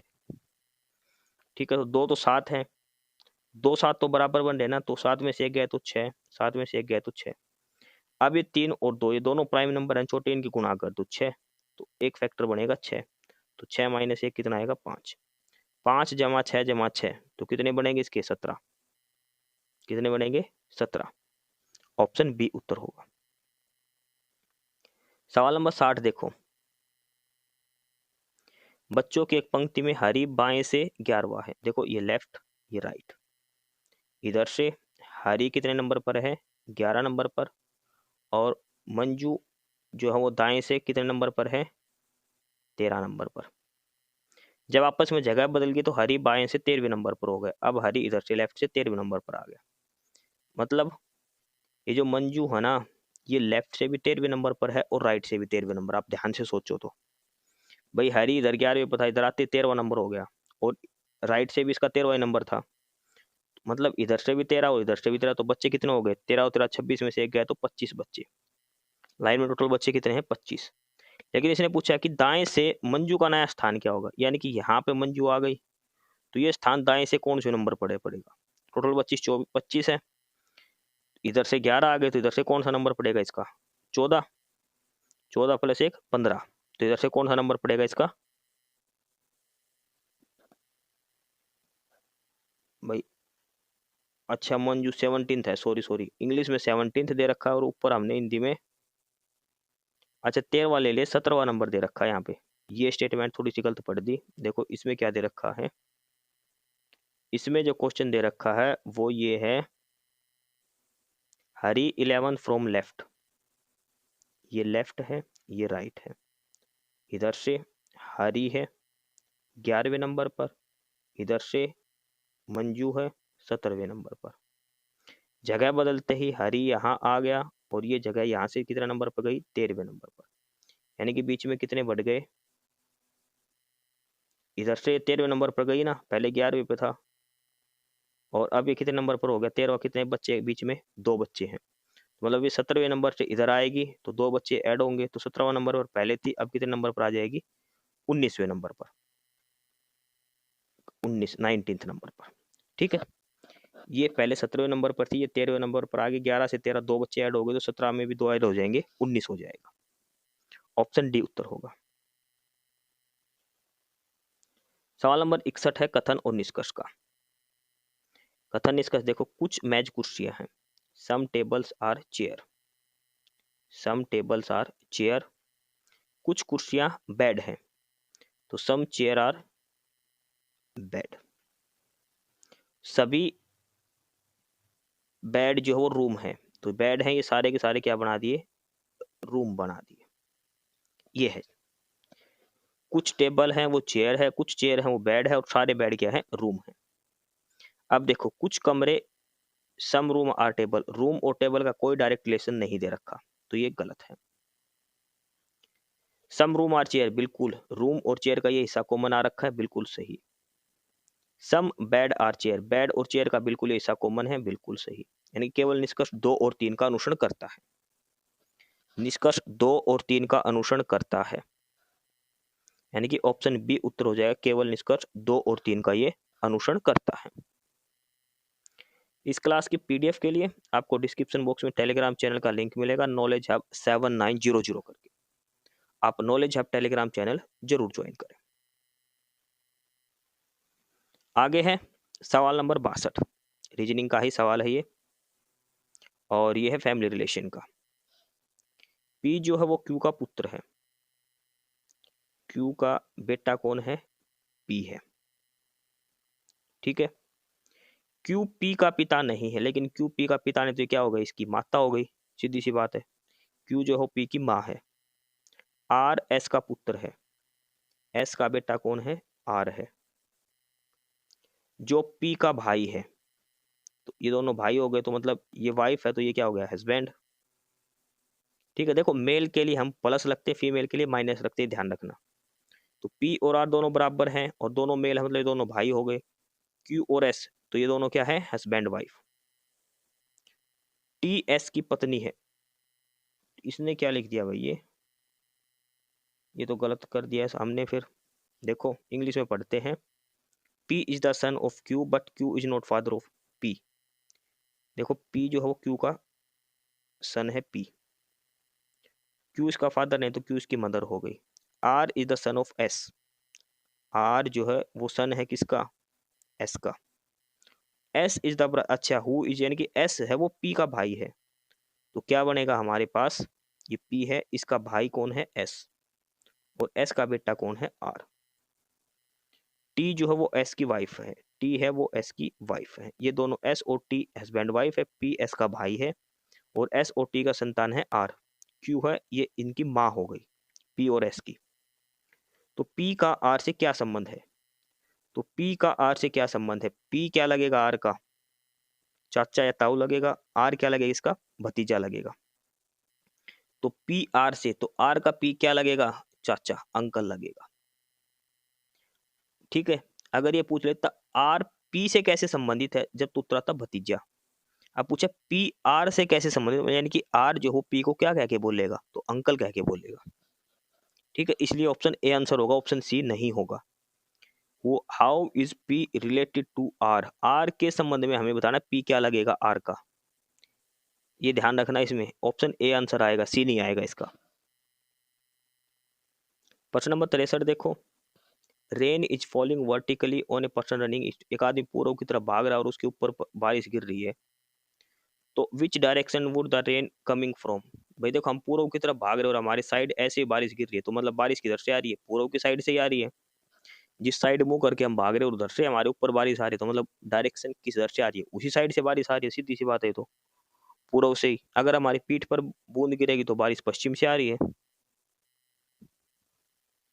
सवाल नंबर 64 देखो, सवाल नंबर 64 में ये टेबल बना रखी है और यहाँ पर पूछा क्या आएगा, 1284, ये 9 18 81, तो यहाँ पे क्या आएगा, ये देखो 12 और 84 का संबंध पता है कितना है, 12 7 84, 9 का 81 का 9 गुना, 11 और 88 का ये 8 गुना दे रखा है।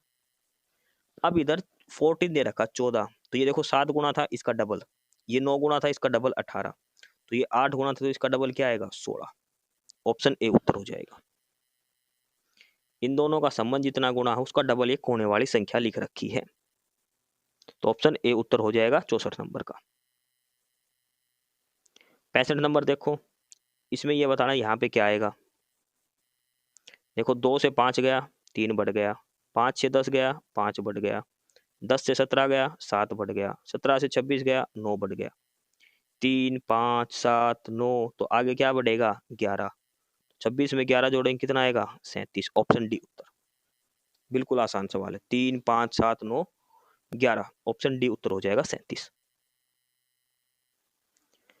सवाल नंबर 66 और यहां से हमारा गणित शुरू होगा।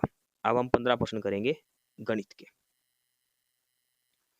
ठीक है, सवाल नंबर 66 में क्या दिया है, 5 आदमी और 2 लड़के 30 दिन में, 5 मेल प्लस 2 बॉय, इनका जो 30 दिन का काम है वो किसके बराबर है, 7 मैन प्लस 10 बॉय, इनका 15 दिन के बराबर है। तो काटेंगे तो 15 दूनी 30, 2 से गुणा करेंगे अंदर कितना है 5 दूनी 10 एम प्लस 2 दूनी 4 बॉय, किसके बराबर हो गया 7 एम जमा 10 बॉय। ये एम एक साइड ले आओ, तो 10 एम में से 7 एम गए तो कितने बच गए 3 मेल, बराबर 10 में से 4 गए तो 6 बॉय। एम बाई बी करेंगे तो 3/6 यानी कि 1 ना सॉरी 6/3, यानी कि एम बाई बी का रेशियो आ जाएगा 2:1। जब हम सोल्व करेंगे सारा तो हमारा आएगा m/b 2/1, यानी कि आदमी की क्षमता 2 है और लड़के की क्षमता 1 है। ठीक है, तो पहले तो हम टोटल काम निकालेंगे, पहली लाइन से निकाल लो या दूसरी से। 5 तो m थे और 2 बॉय थे और काम था इनका 30 दिन का। m की जगह 2 रखो तो 5 दूनी 10, b की जगह 1 रखो तो 2 गुणा में 30, 12 तिया 36, टोटल काम कितना हो गया 360, टोटल काम निकल गया। अब इसने पूछा है जो टोटल काम है इसको 4 दिन में पूरा करने के लिए 40 आदमियों के साथ कितने लड़के शामिल होंगे, यानी कि 40 m प्लस एक्स बी लगेंगे। कितने दिन में काम करना है 4 दिन में, तो इसको 4 से भाग दे दो, ये 90 बचेगा, यानी कि क्या बच गया हमारा 40 मेल प्लस एक्स वाई बराबर 90, बराबर किसके आ गया 90 के। m का मान कितना है 2, तो 40 गुणा 2 करेंगे कितना आएगा 80, और 80 उधर जाएगा तो 90 में से घटेगा, यानी कि एक्स वाई कितना आएगा 90 में से 80 गया तो 10, और वाई का मान 1 है तो ये 1 ही रख देंगे, तो यानी कि एक्स का मान कितना आ जाएगा 10। हमें कितने लड़के और एक्स्ट्रा चाहिए 10 लड़के और एक्स्ट्रा चाहिए। ठीक है, मेल मतलब आदमी, बी मतलब बॉय फॉर लड़के, तो 10 आदमी आएगा। पहले तो m और b का अनुपात निकालना है, यानी कि m की और b की क्षमता आ जाएगी, फिर इसको यहाँ पे रख के टोटल काम निकालो, फिर उस काम को हिसाब से इस समीकरण में रखो।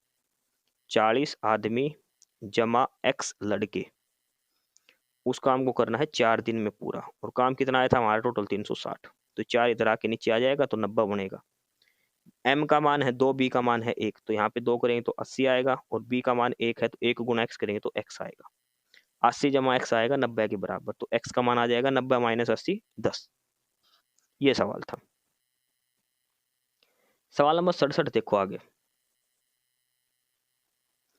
इसमें दिया कि एक धनात्मक संख्या है k, उसको खुद के 30% से गुणा करने पर एक संख्या मिलती है जो उस संख्या के 170% अधिक है, तो k का मान बताओ।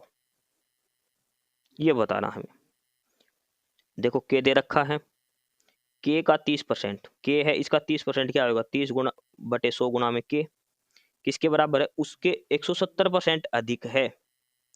तो पहले ये x है तो इसमें पहले 100% था, इसमें 170 का मतलब क्या होगा 170 और जोड़े 270 बटे 100 के, ये बनेगा। ठीक है, 270 कहाँ से आया, क्योंकि उसने दिया है कि k का मान उस खुद के 170% अधिक है। प्रतिशत का मतलब होता है 100, पहले वो संख्या 100% थी, अब 170% अधिक होगी तो कितनी बनेगी 270। तो 100 से 100 काट दो, चाहिए इसको भाग कर दो, ये k गुणा के स्क्वायर बनेगा, और ये 2.7 k बनेगा, तो 0.3 k से k कट जाएगा, एक k इधर बचेगा, k का मान आ जाएगा 9। ये सारा है, तो संख्या कितनी हो जाएगी हमारी 9।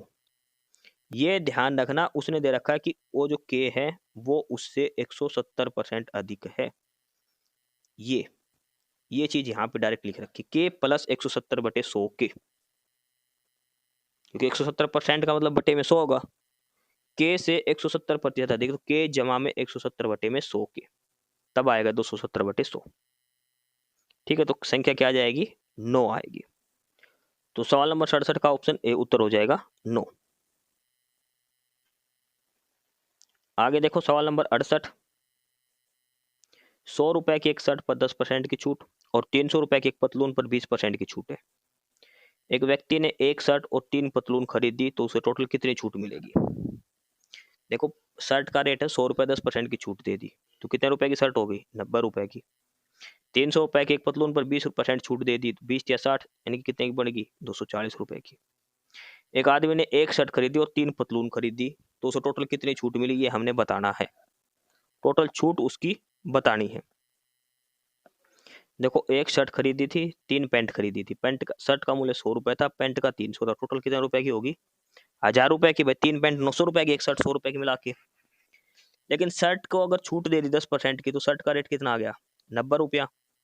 पतलून पर छूट देगा तो पतलून का रेट कितना आ गया था 240 रुपया, क्योंकि पतलून पर 20% छूट दी थी।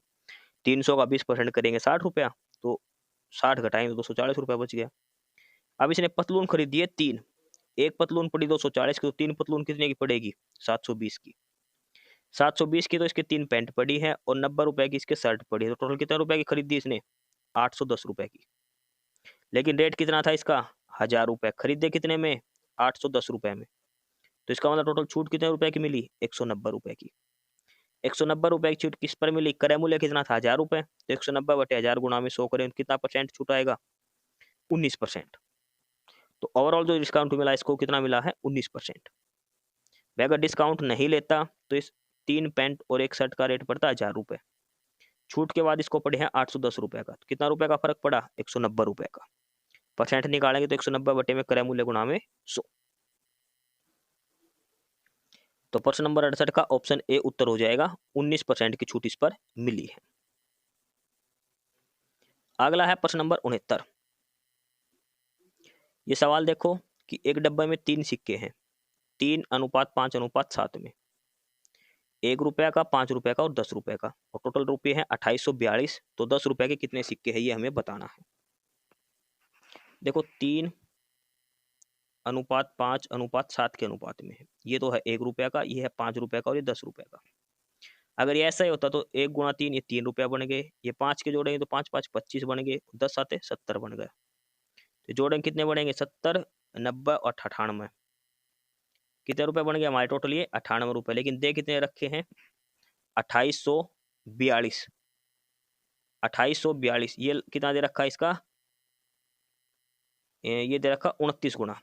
98 का 29 गुना बनेगा तो 2842। तो हमें 10 रुपए के सिक्के निकालने हैं, तो ये कितने दे रखे 7। तो इसका भी 29 गुना करेंगे, तो 29 गुना 7 करेंगे कितना आएगा 203। ठीक है, तो कितना उत्तर आएगा इसका 203। 10 रुपए कितने सिक्के हैं, 203 सिक्के हैं।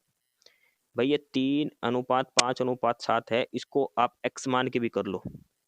ये हो गया 3x, ये हो गया 5x, ये हो गया 7x। ये 1 रुपये का है, ये 5 रुपये का, 10 रुपये का। टोटल कितने रुपए बनेंगे इसके, 3x रुपये। इससे कितने बनेंगे, 5 5 के 5 सिक्के 25, 10 रुपये के 7 सिक्के 70। टोटल जोड़ेंगे कितने बनेंगे, ये 98x। 98x की वैल्यू कितनी दे रखी है, 2842 की। तो x का मान निकालो, 2842 बटे में 98 कितना आएगा 29 गुना। तो 29 को x का मान यहाँ पे रख दो, 7 गुना 29 203।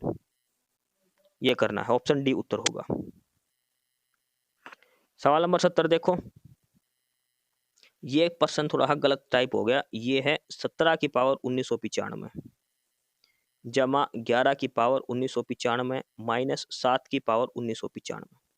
ये 1995 पावर में है, तो इसका इकाई अंक पूछा है। तो देखो इकाई अंक निकालने के लिए क्या करते, इस पावर को 4 से भाग देंगे। जब इसको 4 से भाग देंगे तो यहाँ पे शेष बचेगा 3, यहाँ पे भी शेष बचेगा 3, और यहाँ भी शेष बचेगा 3। इनकी पावर 3 3 हो गई।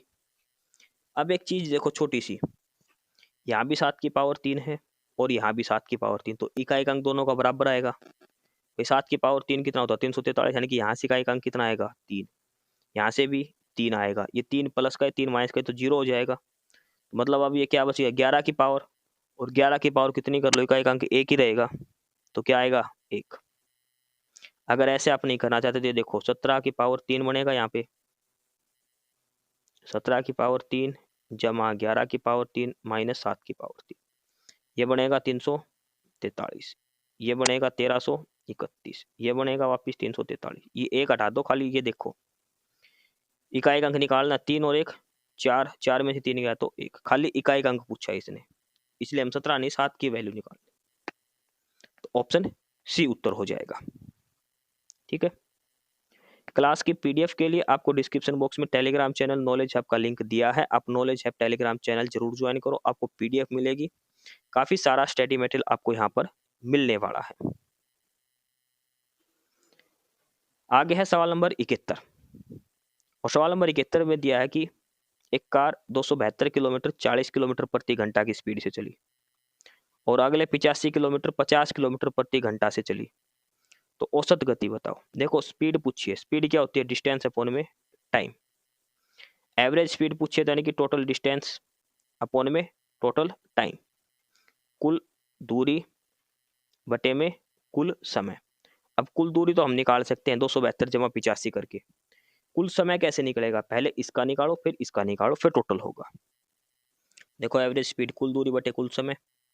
अब 272 किलोमीटर की दूरी 40 की स्पीड से करी, तो 272 बटे 40 कितना टाइम लगा 6.8 घंटा लग गया। 85 किलोमीटर की दूरी 50 की स्पीड से तय करेंगे, तो 85 बटे 50 कितना टाइम लगेगा 1.7 घंटा। तो टोटल दूरी तो हो जाएगी 272 जमा 85, टोटल टाइम कितना हो जाएगा 6.8 जमा 1.7 घंटा हो जाएगा ना। तो औसत चाल हमने निकालनी है, टोटल दूरी 272 जमा 85, टोटल समय 6.8 जमा 1.7, 272 और 85 जोड़ेंगे कितना बनेगा 357, और ये जोड़ेंगे कितना बनेगा 8.5, इससे भाग देंगे कितना आएगा 42 किलोमीटर प्रति घंटा। तो पूरी यात्रा के दौरान अगर हम एवरेज स्पीड निकालेंगे तो कितनी आएगी 42 किलोमीटर प्रति घंटा। क्या स्पीड आएगी 42 किलोमीटर प्रति घंटा। तो सवाल नंबर 71 का आंसर क्या हो जाएगा, ऑप्शन डी 42 किलोमीटर प्रति घंटा। सवाल नंबर 72 देखो, इसमें दिया है कि 20% वार्षिक दर से 3 साल के लिए चक्रवृद्धि ब्याज और साधारण ब्याज का अंतर 160 रुपए है, तो मूलधन बताओ। देखो साधारण ब्याज और चक्रवृद्धि ब्याज का अंतर इसने दे रखा है। अब कैसे करते हैं इसको, देखो दर दे रखी है 20%, 20% होता है 1/5 के बराबर, हो गया 20/100 करके। टाइम दे दिया 3 साल, तो हमने मूलधन मान लिया कि 5 की पावर 3, क्योंकि हम ये जो मेथड लगाएंगे उसमें 3 बार भाग देना पड़ेगा 5 से। तो हमने मूलधन मान लिया 5 की पावर यानी कि 125 रुपए। जब हमने 125 रुपए मूलधन मान लिया 125 रुपए 20% की दर से, तो पहले साल इसका 1/5 हुआ हिस्सा आएगा 25 रुपए। दूसरे साल फिर इसकी 20% निकलेगी यानी कि 1/5 तो 25, और इसका भी 20% निकलेगा तो 5 आएगा। तीसरे साल फिर इसका, फिर इस 25 का भी 5 आएगा, और एक इस 25 का 5 आएगा, दोनों मिलाकर कितना लिख दिया 10, और इस 5 का भी निकलेगा तो कितना आएगा 1। समझ गए, ये 10 आ गया, एक तो इस 25 का 5 और एक इस 25 का 5, इसलिए दोनों को मिलाकर 10 लिख रखा है। अब ये ऊपर वाले 3 25 है, ये तो हो गया क्या, सिंपल इंटरेस्ट साधारण ब्याज, और ये टोटल जो है सारा का सारा, ये सारा हो गया कंपाउंड इंटरेस्ट। और जो नीचे बच गया 5 जमा 10 जमा 1, ये क्या हो गया CI माइनस SI। ये ट्री वाला मेथड जो आपको पता है नॉर्मली। 3 साल का साधारण ब्याज 75 रुपए, 3 साल का चक्रवृद्धि ब्याज 75 जमा 16 कितना हो गया 91 रुपए। हमें अंतर से मतलब है, तो अंतर कितना हमारा 16 रुपए। देखो CI और SI का अंतर कितना आया था हमारा, CI माइनस SI वो आया था 16, और 16 की वैल्यू दे रखी है 160, कितना गुना दे रखी है 10 गुना। हमने प्रिंसिपल कितना माना था 125, 125 माना था, तो ये भी 10 गुना हो जाएगा, कितना हो जाएगा 1250 रुपए। सिंपल सा है। CI SI का अंतर था 16 रुपए, और ये देख के बराबर रखा है 160 के बराबर, 10 गुना दे रखा है, तो ये भी 125 का 10 गुना 1250। सवाल नंबर 73 देखो, एक वृत्त की परिधि और व्यास का अनुपात 22:7, परिधि 33 है, तो वृत्त की त्रिज्या बताओ। देखो परिधि 22x मान ली, डायामीटर 7x हो गया, 22x बराबर दे रखा 33 के, तो x का मान कितना हो जाएगा 33/22, 11 या 33 11, यानी कि x का मान कितना आ गया 3/2। तो यहाँ से व्यास कितना आ जाएगा 7 गुणा में 3/2 यानी कि 21/2 आ गया व्यास। इसने लास्ट में त्रिज्या पूछी है, तो त्रिज्या क्या होती है व्यास की आधी, 21/2 का आधा करेंगे यानी कि 21/4, 21/4 कितना हो गया 5.25, 21/2 का जब हम आधा करेंगे तो क्या बनेगा 21/4, 4 से भाग देंगे तो क्या आएगा 5.25। ऑप्शन सी उत्तर हो जाएगा इसका। काफी आसान सवाल था ये। सवाल नंबर 74 देखो, ये हमारा कॉमन सेंस वाला क्वेश्चन है, तर्क से करना है ये, कि एक बस में कुछ यात्री थे, पहले स्टॉप पर 5वां हिस्सा उतर गए, भाई 100 आदमी थे मान के चलो, तो इसमें से 5वां हिस्सा उतार दो, यानी कि 1/5 के, तो 20 आदमी उतर गए, कितने बच गए 80। अब इसने कहा कि 40 आदमी और चढ़ गए, ठीक है कितने हो गए 120, फिर इसके आधे उतर गए, फिर 30 चढ़ गए, फिर लास्ट में 70 बच गए, तो ये बताओ कि शुरू में कितने आदमी थे। अब इसके अंदर एक चीज करना है, 100 और 80 120 नहीं जुड़ेंगे यहाँ पे, ये 80x लेके चलना पड़ेगा हमें यहाँ से, ठीक है ये चीज ध्यान रखना। कैसे भाई, हमने मान लिया इंग्लिश, यहाँ पे देखो टोटल आदमी थे 100x बस में, पहले स्टॉप पर एक 1/5 उतर गए, 1/5 यानी कि 20 आदमी उतर गए, कितने आदमी बच गए 80x बच गए 40 आदमी चढ़ गए इसमें, 40 आदमी चढ़ा दी, अब हमारे पास इतने आदमी हो गए। अगले स्टॉप पर हाफ उतर गए यानी कि इसके आधे उतर गए, इसका आधा उतारेंगे तो कितने बच गए, आधे बच गए 40x जमा 20, ये हमारे पास बच गए। अब आधे चले गए तो आधे बच गए, 30 और चढ़ गए, तो 30 और 20 कितने हो गए 50। अब आदमी कितने हो गए हमारे पास 40x जमा 50 हो गए, टोटल आदमी बच गए कितने अब 70, यानी कि 40x जमा 50 किसके बराबर दे दिया 70 के, 50 इधर आके किसका हो जाएगा माइनस का, तो 40x किसके बराबर आएगा 20 के, तो x कितना आएगा 20/40 यानी कि 1/2, x का मान कितना आ गया 1/2। शुरू में आदमी कितने माने थे हमने 100x, तो 100 और x का मान हो गया 1/2, यानी कितने आ गया 50। तो शुरू में जब बस चली तो कितने आदमी थे उसमें, 50 आदमी थे, यानी कि ऑप्शन बी उत्तर होगा। अगर आपके पास टाइम है पेपर में तो ये वैल्यू पुट करके एक बार यहाँ से सोल्व करके देख लेना। भाई शुरू में 50 आदमी थे, 1/5 करेंगे तो इसका यानी कि कितने उतर गए, 10 आदमी उतर गए तो कितने बच गए 40, 40 और चढ़ गए, अब कितने हो गए 80। अगले स्टॉपेज पर आधे उतर गए तो 40 बच गए, 30 और चढ़ गए 70 हो गए, और इसने बता कितने रखे 70 ही थे लास्ट में, तो हमारा उत्तर सही है बिल्कुल। ठीक है, सवाल नंबर 75 देखो। इसमें दिया कि एक पुलिसकर्मी 500 मीटर दूरी पर एक चोर को देखा। पुलिस दौड़ा और चोर भी दौड़ रहा। चोर की स्पीड है 15 किलोमीटर प्रति घंटा। पुलिसकर्मी ने चोर को पकड़ने में 15 मिनट लगे, तो पुलिस की स्पीड बताओ। पुलिस की स्पीड बताओ। अब देखो 15 मिनट का मतलब क्या हो गया, 15 बटे घंटे में बढ़ाएंगे तो 15/60 यानी कि 1/4 घंटे हो गया 500 मीटर। अब देखो कहने का मतलब क्या है कि पुलिस ने जो 500 मीटर की दूरी तय करी है ना, ये 15 मिनट और लगे हैं। समझ गए, 15 मिनट में 500 मीटर की दूरी तय करी है, तो क्या स्पीड हो रही होगी। 500 मीटर का मतलब क्या हो गया, आधा किलोमीटर, भाई 0.5 किलोमीटर, और ये है कितना 1/4 घंटा, यानी कि 0.25 घंटा। ये काटेंगे तो कितना आएगा, 2 की स्पीड आएगी। यानी कि चोर और पुलिस की गति का अंतर है 2 किलोमीटर प्रति घंटा। अब सीधी सी बात है, चोर पकड़ा गया तो इसका मतलब पुलिस वाला तेज था 2 की स्पीड से, तो चोर की स्पीड 15 है तो पुलिस की स्पीड कितनी हो जाएगी, 17 हो जाएगी। सबसे आसान सवाल है चोर पुलिस के। ये 500 मीटर 15 मिनट लगी पुलिस वाले को पकड़ने में, क्योंकि भाई 17 किलोमीटर का तो कोई मतलब नहीं है इसका। ये जो 15 की स्पीड से दौड़ रहा ना, इसका कोई मतलब नहीं है, दौड़ने दो इसको, क्योंकि इस स्पीड से तो पुलिस वाला दौड़ेगा, इससे ज्यादा से दौड़ना पड़ेगा। तो कहने का मतलब है कि पुलिस वाले को जो 500 मीटर का गैप है ये कवर करने में 15 मिनट का टाइम लगा है। तो ये मीटर पर मिनट हो गई, इसको किलोमीटर में बना लो, तो मीटर को किलोमीटर बनाएंगे तो 1000 से भाग देंगे, कितना बनेगा आधा किलोमीटर।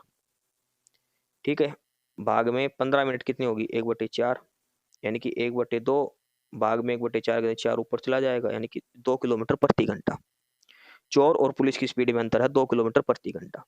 अब चोर पकड़ा गया तो इसका मतलब चोर स्लो था, पुलिस वाला तेज था। तो चोर 15 की स्पीड से था तो पुलिस कितने की था 17 से, 2 का अंतर था इनके बीच में। सवाल नंबर 76 देखो। एक कोण दे रखा है, एक कोण का मतलब क्या हो गया, शंकु। शंकु की ये क्या दे दी, रेशियो है हाइट, हाइट दे दी 12, रेडियस दे दी 5। तो हाइट कितनी हो गई 12x और रेडियस हो गई 5x। शंकु का आयतन क्या होता है 1/3 पाई आर स्क्वायर एच हो गया। तो 1/3 पाई का मान 22/7, आर स्क्वायर यानी कि 5x गुणा में 5x, एच का मान कितना है 12x, एक्स जरूर लिखना है, बराबर किसके बराबर दे रखा है ये 314 के। अच्छा पाई का मान 3.14 लेना है, ये 22/7 की जगह लेना 3.14। ये 314 है, ये 3.14, ये काटेंगे कितना आ जाएगा इधर 100 आ जाएगा, सीधी सी बात है। अब देखो 5 5 और 12, ये 5 से काट दो, 5 5 से काटेंगे तो 4 आ जाएगा।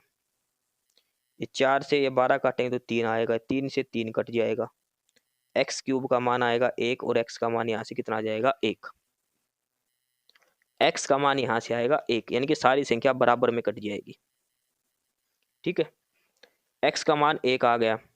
तो एक्स का मान 1 आने का मतलब क्या है कि जो हमने हाइट मानी थी 12x, तो यानी कि हाइट 12 गुणा में 1 करेंगे तो हाइट 12 आ गई, रेडियस आ गई 5। स्लैंट हाइट एल, एल निकालने का फार्मूला क्या होता है √h स्क्वायर जमा में r स्क्वायर।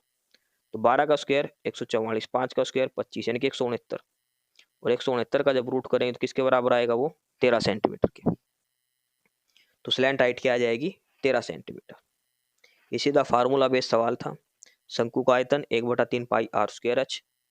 ठीक है, 12x और 5x ये हाइट और रेडियस हो जाएगी, वहां से स्लैंट हाइट निकालेगी।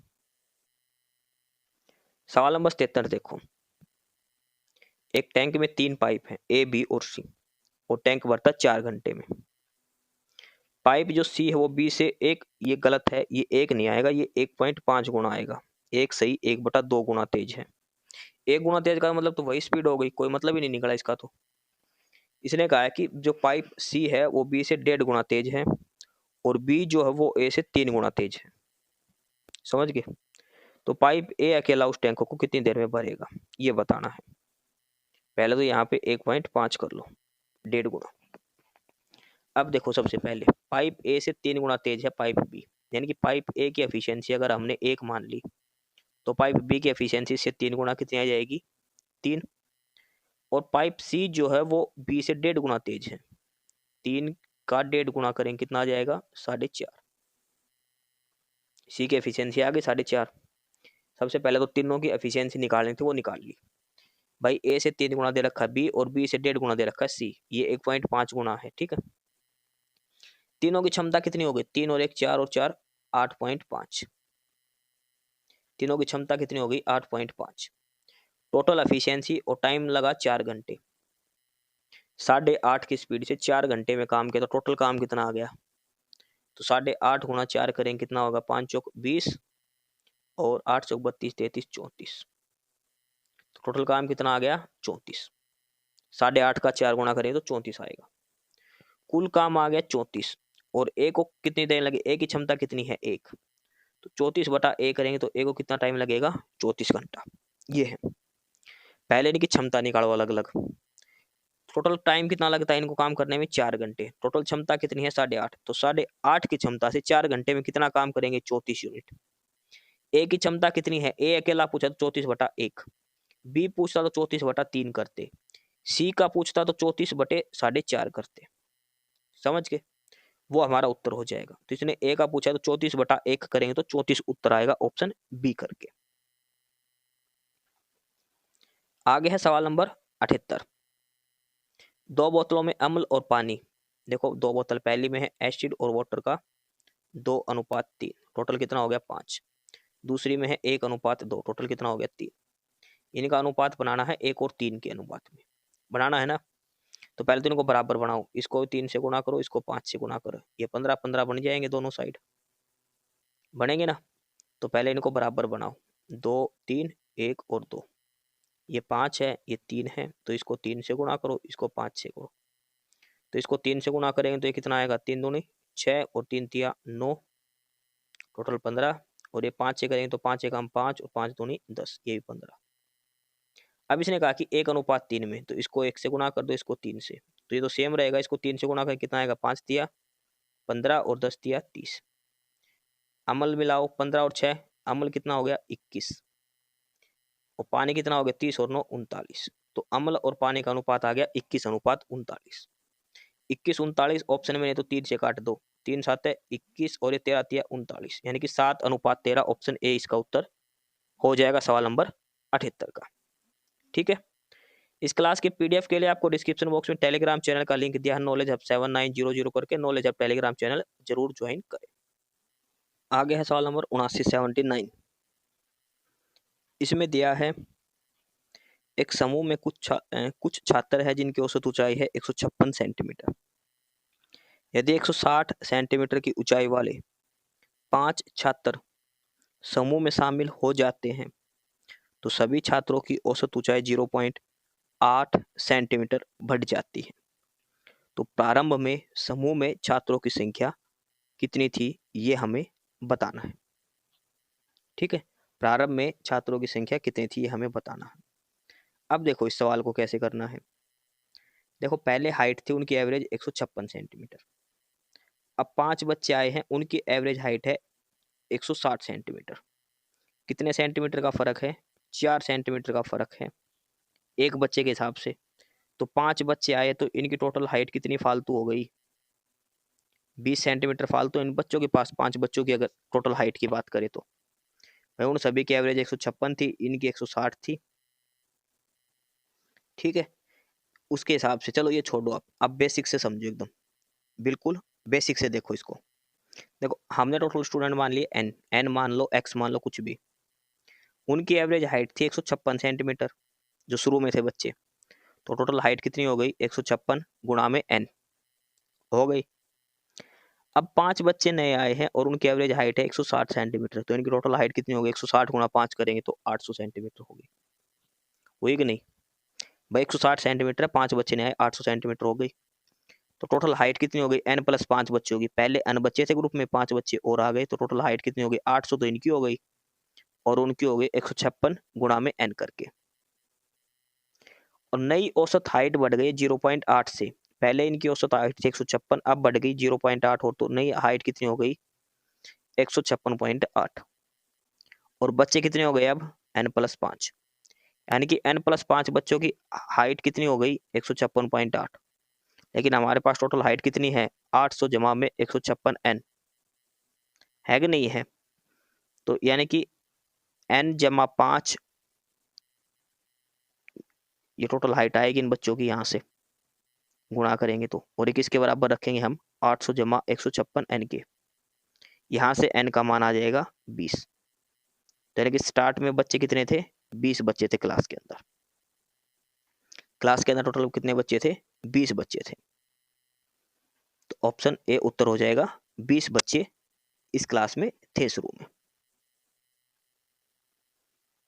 सवाल नंबर 80 देखो, गणित का आखिरी सवाल है।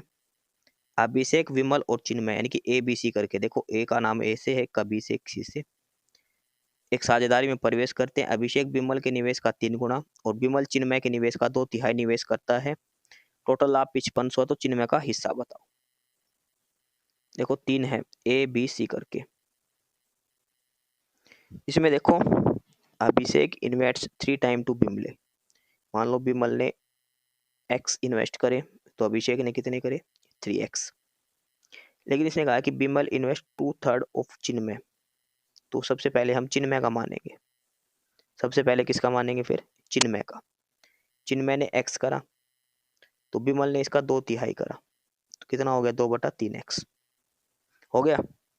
विमल का हो गया 2/3x, और इसके बाद अभिषेक ने इसका भी 3 गुना करा, यानी कि 2/3x का 3 गुना, यानी कि इसने कितना करा? 2x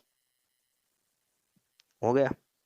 टोटल इन्वेस्टमेंट इसका 2/3 और ये x। प्रॉफिट जो आएगा वो इन्हीं के अनुपात में आएगा, तो इनका अनुपात आ गया 2x अनुपात 2/3x और x। टोटल जोड़ लो पहले, कितना हो गया? 2, 2 और 1 3x, 3x जमा 2/3 जोड़ो तो 3 जमा 2/3 जोड़ो 3 3 और तो 11/3x। टोटल कितना आ गया तीनों का जोड़कर? भाई ए बी सी, इसका आएगा 2, इसका आ गया 2/3 और इसका आ गया 1, x छोड़ दो एक बार, ये टोटल बन गया 11/3। और 11/3 बराबर दे रखा 5500 की, 11/3 x 5500 की। x का मान निकालने कितना आएगा? 5500 बटे में 11, ऊपर चला जाएगा 3, 11 5 55, 5 तिया 15, x की वैल्यू कितनी आ जाएगी? 1500। अब जिसका भी हिस्सा पूछा है वो बता दो। c का पूछा है, तो c का 1 के x के बराबर था ना यहाँ पे, तो x का मान कितना आ गया? 1500, तो c का हिस्सा कितना रहेगा? 1500 रहेगा। इसका पूछता तो इसको 2 से गुणा कर देते, 3000 आता, इसका 2/3 से कर देते, ठीक है। तो ऑप्शन बी इसका उत्तर हो जाएगा सवाल नंबर 80 का। तो ये हमारे गणित के सवाल यहाँ पे पूरे होते हैं। आगे है प्रश्न नंबर 81, और यहाँ से हमारी शुरू होती है हिंदी। अब हम 10 प्रश्न करेंगे हिंदी के, और उसके बाद 10 प्रश्न करेंगे हम इंग्लिश के। तो प्रश्न नंबर 81 जो हमारी हिंदी का पहला प्रश्न है, और इसमें पूछा गया कि निम्नलिखित में से जहाँ कोई न रहता हो उसको क्या कहते हैं? जहाँ कोई दूसरा न है उस स्थान, उस चीज को क्या बोलते हैं? निर्जन, एकांत, विजन या फिर तपस्या स्थल। तो जहाँ कोई दूसरा ना हो उसको बोलते हैं निर्जन। निर्जन, बिना किसी जन के, जहाँ पर कोई लोग कोई व्यक्ति ना हो, निर्जन उसको कहा जाता है। ये आपको ध्यान रखना, निर्जन। ऑप्शन ए उत्तर हो जाएगा इसका। आगे है प्रश्न नंबर 72। गुण शब्द का कौन सा उपसर्ग सही लगता है? ये 4 उपसर्ग दे रखे हैं, कौन सा उपसर्ग लगाए कि गुण के साथ एक सही शब्द बने? बेगुण कोई शब्द नहीं होता, प्रगुण कोई शब्द नहीं होता, कुगुण कोई शब्द नहीं होता, लेकिन एक होता है गुण का विलोम, क्या होता है? अवगुण। तो क्या उपसर्ग लगेगा इसके साथ? अव लगेगा, अवगुण। ऑप्शन डी सही है। गुण के साथ क्या उपसर्ग लगेगा? अव उपसर्ग लगेगा। क्या शब्द बनेगा फिर? अवगुण, क्योंकि उपसर्ग आगे लगता है हमेशा। आगे है प्रश्न नंबर 83। दिए गए किस शब्द में उपसर्ग का उपयुक्त प्रयोग किया गया है? किस शब्द के अंदर उपसर्ग का प्रयोग किया गया है? जैसे ताज है, इसमें तो कोई उपसर्ग ही नहीं है। तय हटा दें तो जय बनेगा, कुछ नहीं बनेगा। नाज में भी कोई उपसर्ग नहीं है, बाज में भी। लेकिन सरताज में है। सरताज में क्या है? सर प्लस में ताज। ताज शब्द के आगे सर उपसर्ग लगाया गया है। तो ऑप्शन ए उत्तर हो जाएगा इसका, जिसमें उपसर्ग का प्रयोग किया गया है। आगे प्रश्न नंबर 84। निम्नलिखित में से कौन सा वाक्य सकर्मक क्रिया का उदाहरण है? यानी कि ऐसा वाक्य जिसमें कर्म भी दिया गया है, क्रिया के साथ कर्म दिया है। राम लेटा है, लेटना क्या हो गई? क्रिया हो गई। कहाँ लेटा है, किस पर लेटा, कोई कर्म नहीं दिया, तो ये कौन सा हो गया? अकर्मक क्रिया का उदाहरण। जिसमें कर्म ना हो वो अकर्मक होती है, अकर्मक क्रिया। रमा लेटा है, राम लेटा है की बात है। पानी गिरता है, गिरना भी क्रिया हो गई, तो ये भी अकर्मक है। हमसे पूछा किसका उदाहरण है? सकर्मक, और इसके अंदर दिया है रमेश पढ़ता है, क्या पढ़ता है? पत्तर। तो पत्तर एक कर्म हो गया इसका, पढ़ना क्रिया हो गई, तो रमेश पत्तर पढ़ता है, ये एक सकर्मक क्रिया का उदाहरण है। प्रश्न नंबर 85 देखो। आश्रित उपवाक्य कितने प्रकार के होते हैं? आश्रित उपवाक्य, तो आश्रित उपवाक्य होते 3, संज्ञा, विशेषण और क्रिया विशेषण के। आश्रित उपवाक्य कितने प्रकार के होते हैं? 3 प्रकार के। प्रश्न नंबर 86 है। स्त्री कपड़ा सीती है, कोई स्त्री है वो कपड़ा सीती है, तो यह कैसा वाच्य है? देखो कपड़ा सीती है कौन? स्त्री, तो क्या काम का है ये? कर्ता वाच्य का। यह वाक्य किस वाच्य में है? कर्ता वाच्य का। ऑप्शन सी उत्तर हो जाएगा इसका। प्रश्न नंबर 87 देखो। पेड़ से पत्ता टूटा, ये जो से शब्द है इसमें कौन सा कारक है? देखो पेड़ से पत्ता टूटा, यानी कि पत्ता क्या, कौन सा भाव दर्शा रहा है? अलगाव का, अलग होने का भाव दर्शा पड़ता है जो पेड़ से टूट चुका है। तो अलग होने का भाव किस में है? देखो संप्रदाय के लिए, संप्रदान का काम क्या है? के लिए। आपादान होता है से, अलग होने के लिए, तो क्या उत्तर आएगा? Option B. अपादान कारक विभक्ति चिन्ह क्या है इसका? से, अलग होने के लिए। तो पेड़ से अलग हो रहा है ना पत्ता, तो अधिकरण में और पर, कर्म इसका चिन्ह होता को। सभी जो 8 कारक हैं सभी का विभक्ति चिन्ह आपको याद होना चाहिए। हर पेपर में 1% कारक के ऊपर जरूर पूछा जाएगा। तो इससे अलग होना ये होता है आपादान कारक के अंदर। ऑप्शन बी उत्तर होगा। प्रश्न नंबर 88 है कि ग्रहों के नाम सदैव कैसे होते हैं? ग्रह जो हमारे बुध, शुक्र, पृथ्वी, यूरेनस, नेपच्यून, प्लूटो, तो ये सारे होते हैं पुल्लिंग में, पुल्लिंग भाव में। देखो हम बोलते हैं ना ग्रह ऐसे चलते हैं, ग्रहों का खुद का प्रकाश नहीं होता, तो ग्रह होते हैं पुल्लिंग भाव में। ऑप्शन बी उत्तर होगा। आगे है प्रश्न नंबर 89। प्रश्न नंबर 89 देखो एक बार। मेरी आंखों में दर्द है, मेरी आंखों में दर्द है, तो इसमें जो दर्द है इसका पद परिचय दो। दर्द क्या है? दर्द पहली बात तो ये एक भाव बता रहा है, कैसा भाव है? दुख का भाव है। तो कौन सी संज्ञा आएगी? भाववाचक संज्ञा। एक ही ऑप्शन में दे रखी है, ठीक है। दर्द कैसा होता है? पुल्लिंग होता है, और एक वचन है। कर्ता कारक की भावना बता रहा है, ये बिल्कुल कर्ता कारक है मैं के, और है क्रिया का कर्ता है। ये जो है ये क्रिया का कर्ता है, ठीक है। तो क्या आएगा? ऑप्शन बी इसका उत्तर हो जाएगा। भाववाचक संज्ञा, पुल्लिंग, एक वचन, कर्ता कारक, और क्रिया का कर्ता क्या है। प्रश्न नंबर 90 हिंदी का आखिरी प्रश्न है। खालिस्तान ध्वनि का उच्चारण है होता है, और इस स्वर के परे 2 बिंदियों के रूप में लगाया जाता है। इनमें से क्या एक चीज है जिसको 2 बिंदियों के रूप में लगाया जाता है ऐसे, और इसका उच्चारण करें तो क्या आएगा? है बोला जाएगा। तो इसको क्या बोलते हैं? विसर्ग। जैसे स्व है, तो ये है बोलते हैं ना, लास्ट में विसर्ग जहां लगा वहां पे है की ध्वनि आती है, और दो बिंदी के रूप में ऐसे दर्शाते हैं इसको, तो क्या बोलते हैं, ये विसर्ग को बोलते हैं। तो ये 10% थे हिंदी के जो हमने करे हैं। इस क्लास की पीडीएफ आपको मिलेगी, और उस पीडीएफ के लिए आपको हमारा टेलीग्राम चैनल ज्वाइन करना है। टेलीग्राम चैनल है नॉलेज हब 7900। लिंक जो है वो नीचे डिस्क्रिप्शन बॉक्स में दिया गया है, तो नॉलेज हब टेलीग्राम चैनल जरूर ज्वाइन करें। अब आगे है प्रश्न नंबर 91, क्वेश्चन नंबर 91। 91 मतलब इंग्लिश स्टार्ट हो चुकी है, अब इंग्लिश में बात होगी। फर्स्ट क्वेश्चन है, question number 91, change the voice, voice बनानी है एक्टिव से passive. One should keep once promise, one should keep once promise, तो इसका बनेगा प्रोमिसेस शुड बी केप्ट। क्या बनेगा, promises should be kept. Option A इसका आंसर हो जाएगा 91 का। 92 देखो आगे, ये सेंटेंस में ये पार्ट दिया है और इसका रिप्लेसमेंट करना है, ये सही है या चेंज होगा। It was an horrible day at the office for Roy, but he didn't allowed it to spoil his evening plans. तो इतने पार्ट में करेक्शन करना हमने, तो इट वाज एन बिल्कुल छोटा सा एरर है, और ये है आर्टिकल का। आर्टिकल होते हैं 3, ए एन और दा करके, तो ये हॉरिबल है।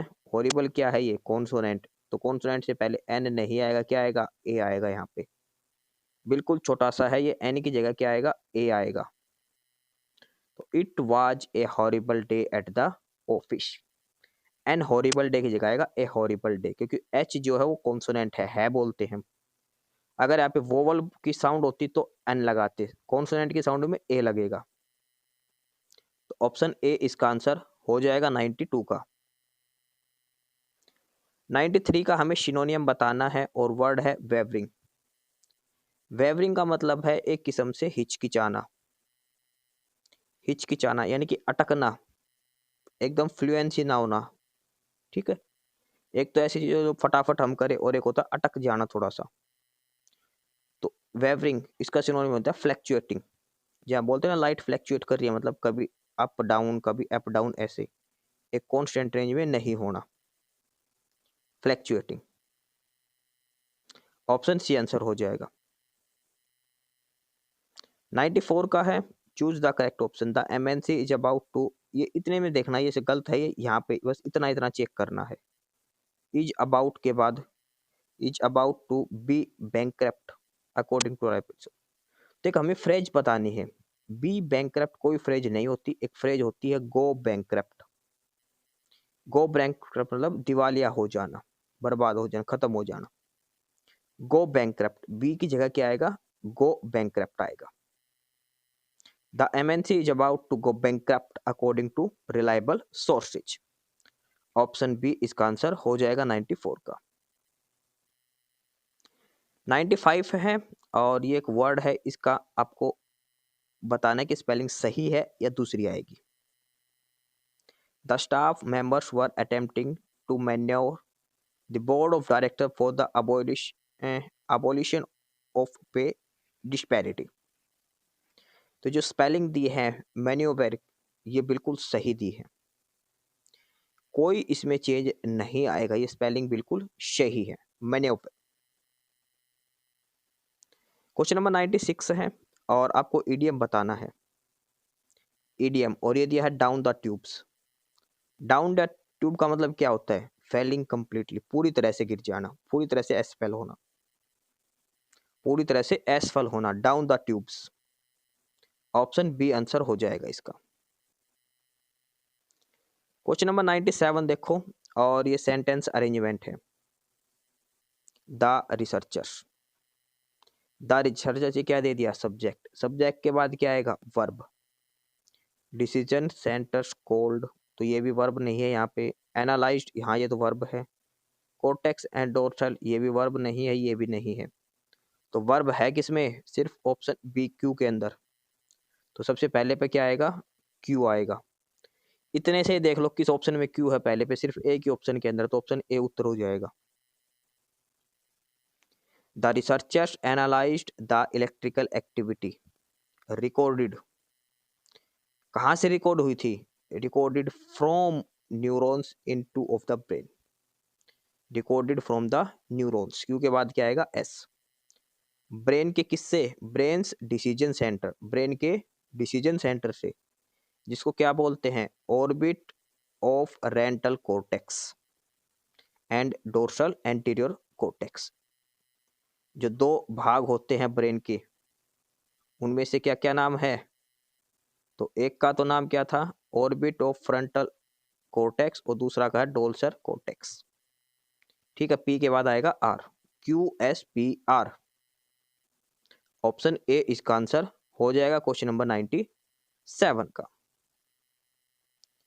98 देखो, नरेशन है। Rohan ask me if Rohit still cried, Rohit still cried, ये क्या है? Past indefinite. कौन सा है ये? Past indefinite. तो ये पैसिव वॉइस है। एक्टिव वॉइस में यहाँ पे क्या आएगा? Present indefinite. प्रेजेंट इंडेफिनेट का मतलब क्या आएगा? डू या डज। अब रोहित नाम दे रखा है तो डू तो आएगा नहीं, तो क्या आएगा? डज आएगा। डज दो ऑप्शन में दे रखा है, बी और सी के अंदर, बी और सी दोनों ऑप्शन में डज है। सेज आएगा या सैड आएगा? तो सेज होगा तो फिर टू नहीं आएगा। टू मी लिख रखा है तो क्या आएगा? सैड आएगा। Rohan said to me does Rohit still cry. देखो हमने पीछे का तो कर दिया था, डज आएगा, ठीक है। यहाँ पे छोटा सा चेंज कर दिया, सेज और सैड का, ये ध्यान रखना है। रोहन सेज, तो उसका सेज होगा यहाँ पे, आस्क नहीं आएगा फिर।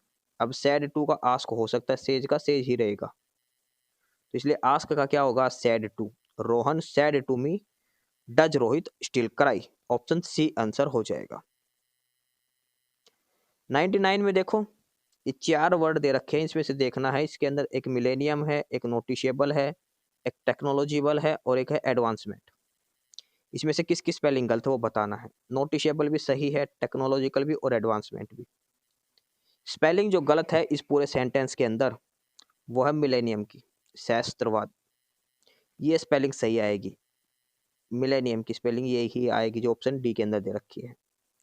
डबल एन आएगा, MILLENNIUM, millennium. Question number 100, last question, question number 100, fill in the blank है। और ये जो दे रखे हैं चार ऑप्शन, ये ईडीएम दे रखे हैं, ध्यान रखना। ये चारों क्या है? ईडीएम से है। Doctor APJ Abdul Kalam's house located on Musk street was within the reach of the famous temple of Rameshwaram. It was just blank from it. ये कह रहा है कि जो APJ अब्दुल कलाम का जो मकान है वो रामेश्वर मंदिर के पास है। तो it was just from it का मतलब है ये इसके बिल्कुल पास में है। एट वंस फिंगर टिप नहीं, एट आर्म्स लेंथ, या फिर तो ये आएगा ए स्टोन्स थ्रो। ए स्टोन्स थ्रो अवे का मतलब है थोड़ी सी दूरी पर। एट आर्म्स लेंथ तो हो गया बिल्कुल पास, स्टोन्स थ्रो अवे का मतलब होगा थोड़ी दूरी पर है। ठीक है, ऑप्शन ए इसका आंसर हो जाएगा क्वेश्चन नंबर 100 का। तो ये हमने प्रैक्टिस सेट करा है हरियाणा सीटी एग्जाम के लिए। ग्रुप डी में भी यही आएगा, हरियाणा पुलिस में भी यही चीज आएगी, और सीईटी मेंस में भी।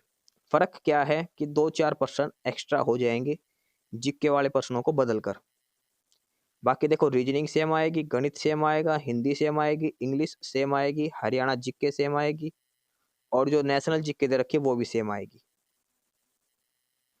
जो ग्रुप डी के लिए इसमें कंप्यूटर के जो जनरल साइंस के प्रश्न दे रखे हैं उसमें थोड़ा बहुत चेंज होके कंप्यूटर के प्रश्न आ जाएंगे, एक आधा टॉपिक और ऐड हो जाएगा। बाकी सारा कुछ डिटेल में सेम है, 100 में से 80% सेम है हरियाणा पुलिस के लिए, सीईटी मेंस के लिए। तो ये हमारा प्रैक्टिस सेट कंप्लीट हुआ। और क्लास की पीडीएफ के लिए आपको फिर से बता देते हैं, टेलीग्राम चैनल ज्वाइन कर लेना, नॉलेज हब 7900, डिस्क्रिप्शन बॉक्स में उसका लिंक दिया गया है। इसके अलावा एक हमारे यूट्यूब चैनल और है साइल अपडेट्स, वो भी सब्सक्राइब कर ले। जो भी नई वैकेंसीज आएगी, नया नोटिफिकेशन आएगा, नई भर्ती के बारे में सारी जानकारी यहाँ पर आपको दी जाएगी। ठीक है, तो ये आज की हमारी क्लास थी। प्रैक्टिस सेट हमने कंप्लीट करा है, 100 के 100% हमने करे हैं, डिटेल में सभी का आंसर किए हैं। अगली क्लास में अगले प्रैक्टिस सेट के साथ मिलेंगे। कोई डाउट हो तो आप कमेंट बॉक्स में कमेंट करके इसके बारे में पूछ सकते हैं। एस्पिरेंट्स, यही था आज की इस वीडियो में आपके लिए, ठीक है। और बाकी अगर कुछ नहीं समझ में आया या कुछ पूछना हो या फिर किसी स्पेसिफिक टॉपिक पे पूछना हो, वीडियो बनवानी हो, तो आप कमेंट बॉक्स में कमेंट कर सकते हैं, ठीक है। बाकी आप हमारा चैनल नॉलेज हब को सब्सक्राइब जरूर करें, अपने फ्रेंड्स को रिकमेंड करें और वीडियो को लाइक करें, शेयर करिए, जुड़े रहिए हमारे साथ। मिलते रहेंगे आपके साथ रोज़ रोज़ नए कंटेंट के साथ, नई अपडेट्स के साथ, ठीक है। और चैनल को शेयर ज़रूर करें अपने फ्रेंड्स के साथ। एक बार फिर से जो एस्पिरेंट्स, जो कैंडिडेट्स नए हैं, वो चैनल को सब्सक्राइब जरूर करें, अपने चैनल नॉलेज हब, ठीक है। मिलते हैं नई अपडेट्स के साथ, तब तक के लिए बाय।